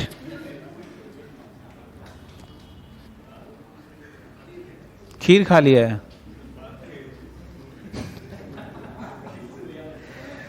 उसमें चावल होता है। मैंने बोला है सीए बनना है तो दोपहर का भात खाना बंद। भात समझते हो? हाँ जी, चावल पका हुआ जब पक जाए तो भात बोलते हैं बंगाल में। बंगाल में रहते हैं हम लोग तो वहाँ पे जो बोलते हैं वो बता रहा हूँ, भात। और छिपा होता है, छिपा प्लेट, पूरा प्लेट में भर के खाएगा तो नींद बहुत जोर का आएगा। चावल खाना है तो आपको मैं बता दे रहा हूँ कितना खा सकते हैं दिन में, इतना सा 2 चम्मच सिर्फ। नहीं अभी तो अब ब्रेक, मतलब ऐसे चल रहा है बातों का ब्रेक। सम्स तो चल ही रहा था इतना देर से, तो अभी क्या सम्स ही चल रहा आज। ये सम्स तो हो गया, ये सम्स तो हो गया। नहीं हुआ ये सम्स? हमें तो स्टॉक ही निकालना था। हमें तो सिर्फ और सिर्फ क्या निकालना था? स्टॉक, जो हम लोग निकाल दिए। आगे क्या नोट लिखना है इसमें? नोट का जरूरत नहीं, अंडरस्टूड है वो कि हाँ हो जाएगा। हाँ जी, इसमें नोट नहीं देना। चलो जेवीएस वाले जाओ, बाय। आगे next question, question number 13। Sir ji चलिए ना, लाइन से चलते हैं। क्लास में करा दिए क्या? अच्छा, सम नंबर 14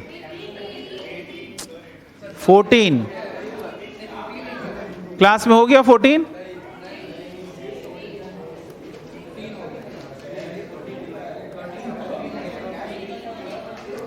चलिए क्वेश्चन नंबर 14।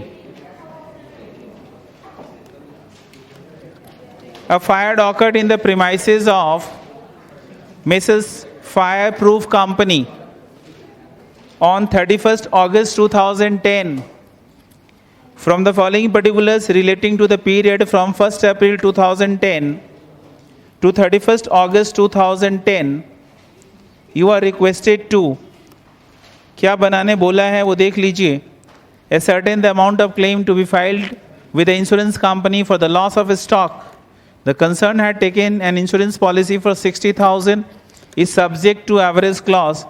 60,000 की पॉलिसी लिया, काम का बात इतना पढ़ा अपने लोग, एक ही चीज निकला है, पॉलिसी कितने का है? 60,000 का।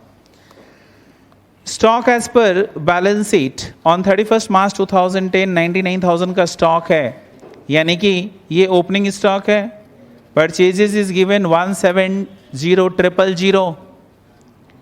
Wages including wages for installation of machine 3,000, तो 50,000 में से 3,000 लेस कर देंगे, आपका वेजेस 47 होगा।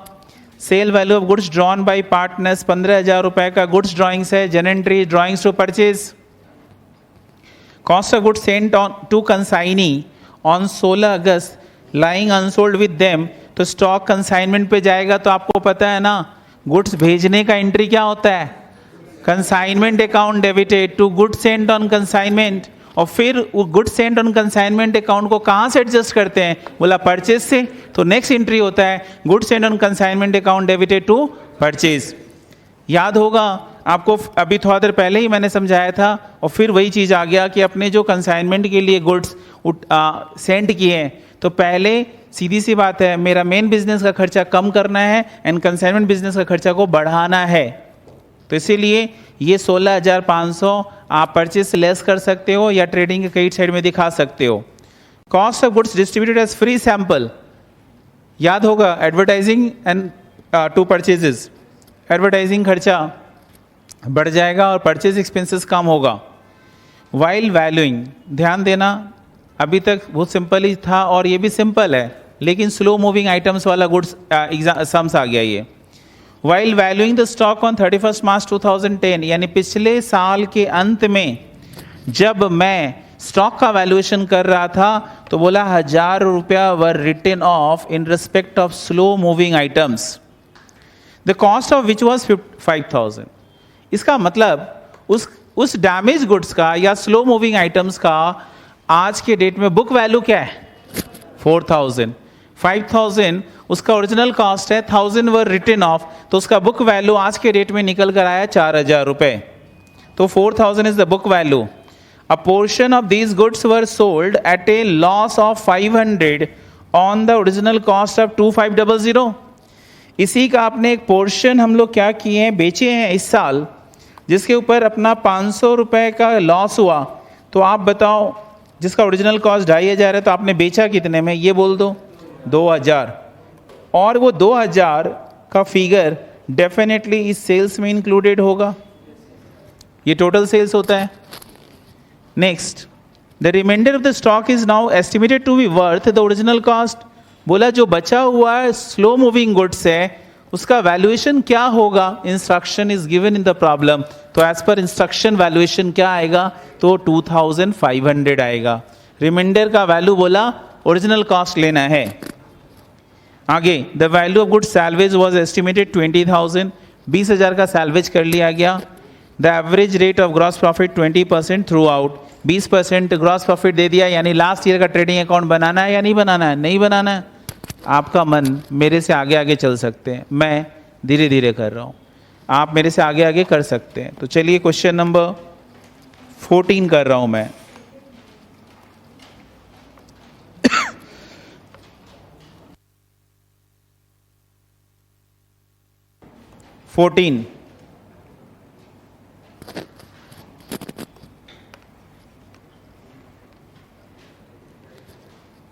Solution,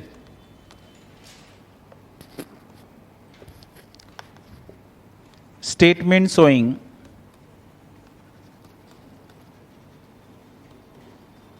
claim for loss of stock, उसके नीचे अपने लिखेंगे रुपी का symbol and then we will write stock on the date of fire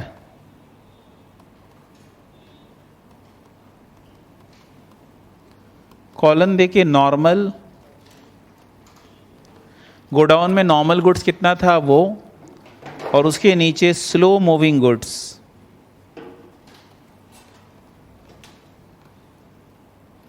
normal, slow moving goods. यदि कोई सैल्वेज होगा तो वो माइनस होगा, सैल्वेज्ड वो माइनस करेंगे। और यदि आपका एक्सपेंसेस होता है फॉर एक्सटिंग्विशिंग फायर वो ऐड होगा, तो expenses on extinguishing fire add होगा।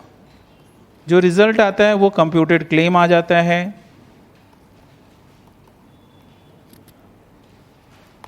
ये क्लेम जो होगा वो subject to application of average clause होगा। इसके नीचे 4 से 5 लाइन छोड़कर तब लिखते हैं हम लोग मेमोरेंडम ट्रेडिंग अकाउंट। क्या लिखेंगे, मेमोरेंडम ट्रेडिंग अकाउंट। ये मेमोरेंडम ट्रेडिंग अकाउंट जो आप बनाएंगे वो कब से कब तक के लिए बना रहे हैं, फॉर द पीरियड कब से कब तक के लिए बना रहे हो वो लिख लेंगे। तो आप मेमोरेंडम ट्रेडिंग अकाउंट बना रहे हो, क्वेश्चन में डेट गिवन है 1 अप्रैल 2010 से लेकर 31 अगस्त तक बना रहे हैं। तो 1 अप्रैल 2010 से लेकर 31 अगस्त 2010 मेमोरेंडम ट्रेडिंग अकाउंट आप कॉलुमनर बना सकते हो, कॉलुमनर ही तो बनाते हैं हम लोग। तो कॉलुमनर ड्रॉ करिए, नॉर्मल और एबनॉर्मल।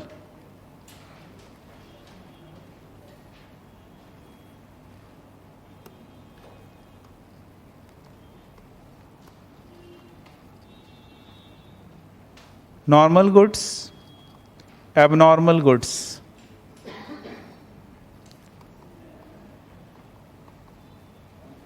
सबसे पहले आप लिखोगे ओपनिंग स्टॉक। देखो 99,000 वाज टोटल फिगर, आप देख सकते हैं जो क्वेश्चन में दिया हुआ है 99,000 stock as per last balance sheet, वो इंक्लूडिंग एबनॉर्मल गुड्स है। तो अपने यहाँ पर स्टार देकर इसी के नीचे लिखेंगे value of abnormal goods on 1 April कौन सा year 2003 is equal to 2010 is equal to हो जाएगा ओरिजिनल कॉस्ट 5,000 माइनस जितना अमाउंट राइट ऑफ किया गया 1000 इज इक्वल टू रुपीज कितना 4,000 रुपये। देयरफॉर इसी के नीचे लिखोगे therefore value of normal goods on 1/4/2010 is equals to rupees 99,000 is the total। From that आपको लेस करना है एबनॉर्मल का वैल्यू, तो रिमेनिंग इज 95,000। तो you will right here opening stock normal का 95 एंड एबनॉर्मल का यू विल राइट 4। स्टार लगा देंगे कि आप स्टार देख लो। उसके बाद नेक्स्ट दिया हुआ है परचेजेस, और परचेजेस के साथ में एडजस्टमेंट है, इसीलिए आप परचेजेस को 170 डिटेल्स कॉलम में डाल दीजिए 170 एंड 000। फिर नेक्स्ट है वेजेस, 50,000 का दिया हुआ है जिसके अंदर में एडजस्टमेंट है, 50,000 का दिया हुआ है वेजेस और जिसमें एडजस्टमेंट है क्या, तो कैपिटलाइज करना है 3,000 मशीन को इंस्टॉल करने के लिए लगा। 3,000 माइनस कर दोगे तो आपका वेजेस नॉर्मल गुड्स के ऊपर लगा है 47,000 का। सेल्स आपका है कितना, तो सेल्स इज 242, एडजस्टमेंट है डिटेल्स कॉलम में डाल देंगे 000 242 000। Sale value of goods drawn by partners, तो अपने को पता है कि ड्राइंग्स जो होता है वो क्या करना होता है, परचेज से लेस करना पड़ता है। कितना लेस करेंगे, कोई आगे है मेरे से, कितना लेस करेंगे, 15,000 12,000। क्यों, रीज़न इज़ दैट कि ये सेल वैल्यू है। ध्यान दीजिएगा एग्जाम में बहुत जल्दी ये सब चीज़ मिस्टेक हो जाता है फ्लो में। तो ये सेल वैल्यू दिया हुआ है और drawings can be made at cost, ठीक है ना, सेल वैल्यू पर नहीं होता है। तो 15,000 का क्या करो, कॉस्ट पे कन्वर्जन करो। प्रॉफिट परसेंटेज नीचे में दिया हुआ है एकदम लास्ट लाइन में 20% है, तो 15,000 का 20%, तो कॉस्ट ऑफ ड्राइंग्स कितना हो गया 12,000। अब ये बात तो दिखाना बनता है ना, वर्किंग में एक लाइन का वर्किंग, बहुत जन सोचता है क्यों करें, तो लिखेंगे नहीं करना चाहिए।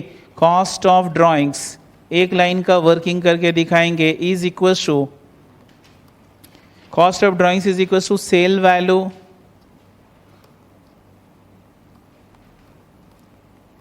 माइनस प्रॉफिट मार्जिन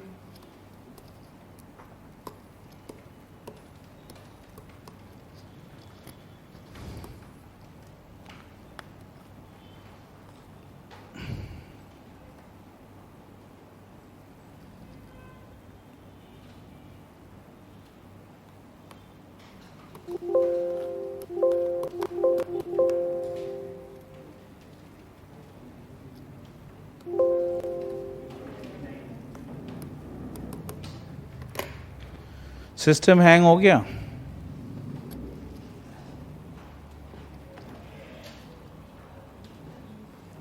आप लोग कंटिन्यू करते रहिए।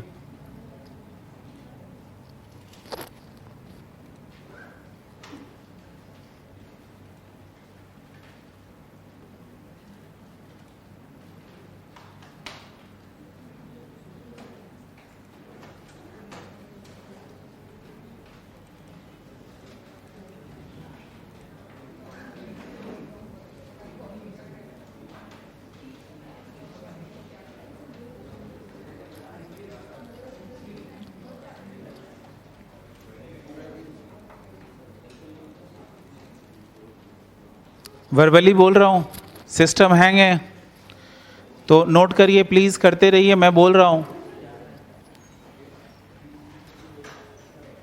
सो लिखना, हम लोग लास्ट कहाँ तक पहुँचे थे?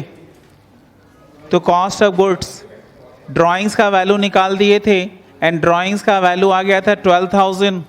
उसके नीचे लिखना, 12,000 के नीचे लिखना sale value of goods drawn by partners के बाद cost of goods send to consignee. तो गुड्स जब कंसाइनमेंट पे भेजते हैं ना तो उसका जनरल एंट्री होता है स्टॉक ऑन कंसाइनमेंट या goods sent on consignment account debited to purchase. या तो आप परचेज से 16,500 लेस करके दिखाओ, या तो आप ट्रेडिंग अकाउंट के अपोजिट साइड में लिखो by goods sent on consignment 16,500। तो ट्रेडिंग में आप लिखे हो by goods sent on consignment 16,500, यही किए तो by goods sent on consignment 16,500। And फिर लिखेंगे cost of goods distributed as free sample. तो इसका जनरल एंट्री होता है एडवर्टाइजिंग टू परचेज। परचेज से आप घटा दीजिए, तो परचेज में से माइनस करेंगे जो फ्री सैंपल के लिए यूज हो गया, तो परचेज से 1500 लेस कर रहे हैं। नेक्स्ट लिखा हुआ है while valuing the stock on 31 March 2010 1000 were written off in respect of slow moving items. तो अपने ऑलरेडी राइट ऑफ कर चुके हैं 1000, the cost of which was ₹5,000, ये कर लिए। A portion of this goods were sold at a loss of 500 on the original cost of ₹2,500। तो अब आप लिखेंगे इसका सेलिंग वैल्यू आया 2,000 रुपये, तो आप नीचे में वर्किंग में लिख रहे हैं टोटल सेल्स 4 लाख, कितना है total sales 2,42,000, total sales 2,42,000, total sales 2,42,000। और उसमें से उसके नीचे लिखोगे क्या, less sale of abnormal goods, less sale of abnormal goods. तो सेल ऑफ एबनॉर्मल गुड्स कितने का है, मतलब 2,000 का सेल ऑफ एबनॉर्मल गुड्स है, वो माइनस कर दिया। तो जो रिजल्ट आया 240,000, 240,000 सुन के लिख पा रहे हैं ना आप लोग? तो 2,40,000 is your ultimately what, normal sales. तो अब जाइए मेमोरेंडम में लिखेंगे by sales 2,40,000, 2,40,000 normal sales and 2,000 रुपए एबनॉर्मल सेल्स। इसके नीचे लिखा हुआ है the reminder of the stock is now estimated to be worth the original cost. तो नीचे वर्किंग में लिखेंगे, वर्किंग में लिखेंगे वैल्यू ऑफ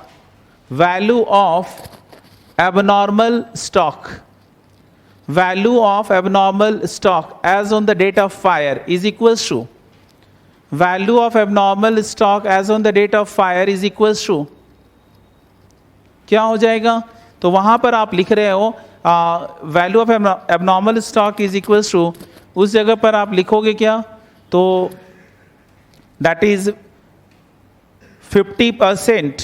यहाँ पे जो लिखा हुआ है जो रिमाइंडर है, तो लिखेंगे टोटल ओरिजिनल कॉस्ट, लिखना ऐसे ही लैंग्वेज में, total original cost less original cost of the good sold, total original cost less original cost of the goods sold is equals to rupees 5000 minus 2500 is equals to 2500 is equals to 2500. अब ये जो 2500 आया, ये 2500 जाकर आप put कर दीजिए, 2500 put कर दीजिए कहां पर? Closing stock of abnormal goods. इसके बाद आपका दिया हुआ है the value of goods salvage, वो तो बाद का चीज है। Average rate of gross profit 20% throughout. तो अभी आप ग्रॉस प्रॉफिट लिखो नॉर्मल गुड्स का, नॉर्मल कॉलम में आपका gross profit 20% of 2,40,000 is equal to 48,000। तो to gross profit 48,000 normal goods का। एंड अब नॉर्मल गुड्स पे, अच्छा नॉर्मल कॉलम में अब बैलेंसिंग फिगर स्टॉक निकल आएगा, तो आप बैलेंसिंग फिगर कर दीजिए नॉर्मल गुड्स का। नॉर्मल गुड्स का बैलेंसिंग फिगर कर दीजिए, क्या आ रहा है? 19 या 90? 90,000। तो अभी लिखेंगे स्टॉक 90,000। और अब नॉर्मल गुड्स में जो कॉलम है उसमें देखिएगा 500 का डिफरेंस आ रहा है। कितने का डिफरेंस आ रहा है? 500 का ग्रॉस प्रॉफिट आ जा रहा है ना, तो प्रॉफिट बोलकर आप 500 रुपये लिख दीजिए और एक वहां पे 1 लिख दीजिएगा, और 1 का मतलब नीचे में बैलेंसिंग फिगर लिख दीजिएगा। 1 ऐसे 1, अरे बताया हूं ना कितनी बार, 1 2 ऐसे करके 1, और नीचे में 1 का मतलब लिखेंगे बैलेंसिंग फिगर। ट्रेडिंग अकाउंट में ही हो रहा है, एबनॉर्मल गुड्स वाला जो है उसमें आपका प्रॉफिट आ गया 500। देवेश दिखा, ठीक है। आगे क्या बचा हुआ इस सम्स में? तो अब हम लोग एक स्टेटमेंट बना रहे थे शुरू में, वहां पर जाकर लिखिए, जो शुरू में स्टेटमेंट बना रहे थे वहां पर लिखिए stock as on the date of fire, लिखा हुआ है आपका नॉर्मल गुड्स। नॉर्मल का फिगर लिख दीजिए, नॉर्मल बैलेंसिंग फिगर आया होगा आपका, कितना आया? 90,000। तो 90,000 लिख दीजिए, और उसके नीचे लिखेंगे स्टॉक ऑफ एबनॉर्मल गुड्स 2,500, दोनों को ऐड करके आउटर में 92,500।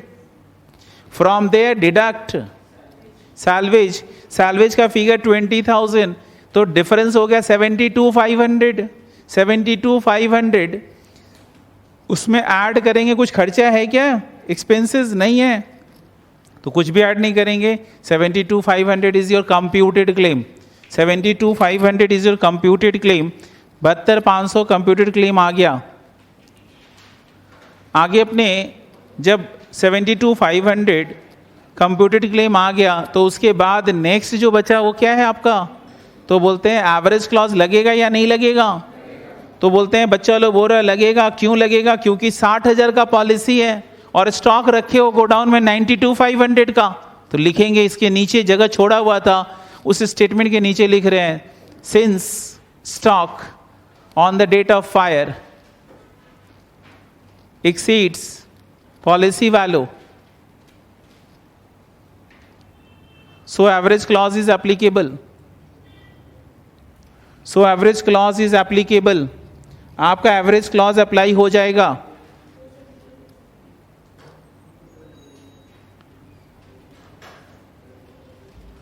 एवरेज क्लॉज अप्लाई हो जाएगा,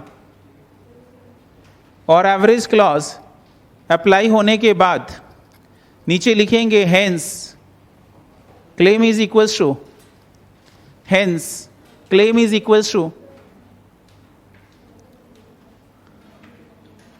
computed claim 72,500 divided by stock as on the date of fire 92,500 multiplied by policy value that is 60,000। Calculation करके एक रिजल्ट आ गया होगा बच्चा लो, 47,027। समझ में आया? तो यहां पर आपका क्वेश्चन नंबर 14 कंप्लीट हो गया। 14 कंप्लीट हो गया। देखो मिंगल करके पढ़ाया जाता है। लास्ट क्लास मैंने पढ़ाया insurance claim for loss of profit, और उसके पहले 2 क्लास मैंने पढ़ाया insurance claim for loss of stock. Totally दोनों अलग अलग है। और जैसे ही अगले क्लास में आप जाओगे यू विल फाइंड दोनों तरह का सम्स मिक्स होने लग गया। ठीक है, सिंस टेक्नोलॉजी का प्रॉब्लम है अपने पास और आज अपने पास भी थोड़ा समय कम है, तो अपने यहीं पर क्लास को समाप्त कर रहे हैं विदाउट टेकिंग न्यू होमवर्क। अगले क्लास में आएंगे, जो लास्ट 2 सम्स बचा हुआ है होमवर्क वही रह गया रिपीट। और अगले क्लास में कुछ चावल वगैरह खा के नहीं आएंगे, because I am going to touch trend वाला सम, जहाँ ट्रेंड सोचना होगा, ट्रेंड निकालना पड़ेगा, बोला हुआ नहीं रहेगा। अभी तक हर सम्स में अपने को ट्रेंड दिया हुआ मिला है, आप जो सम्स करेंगे उसमें ट्रेंड निकालना पड़ेगा। अगले क्लास में 2 सम्स के बाद आपका अच्छा लेवल आ जाएगा। Thank you.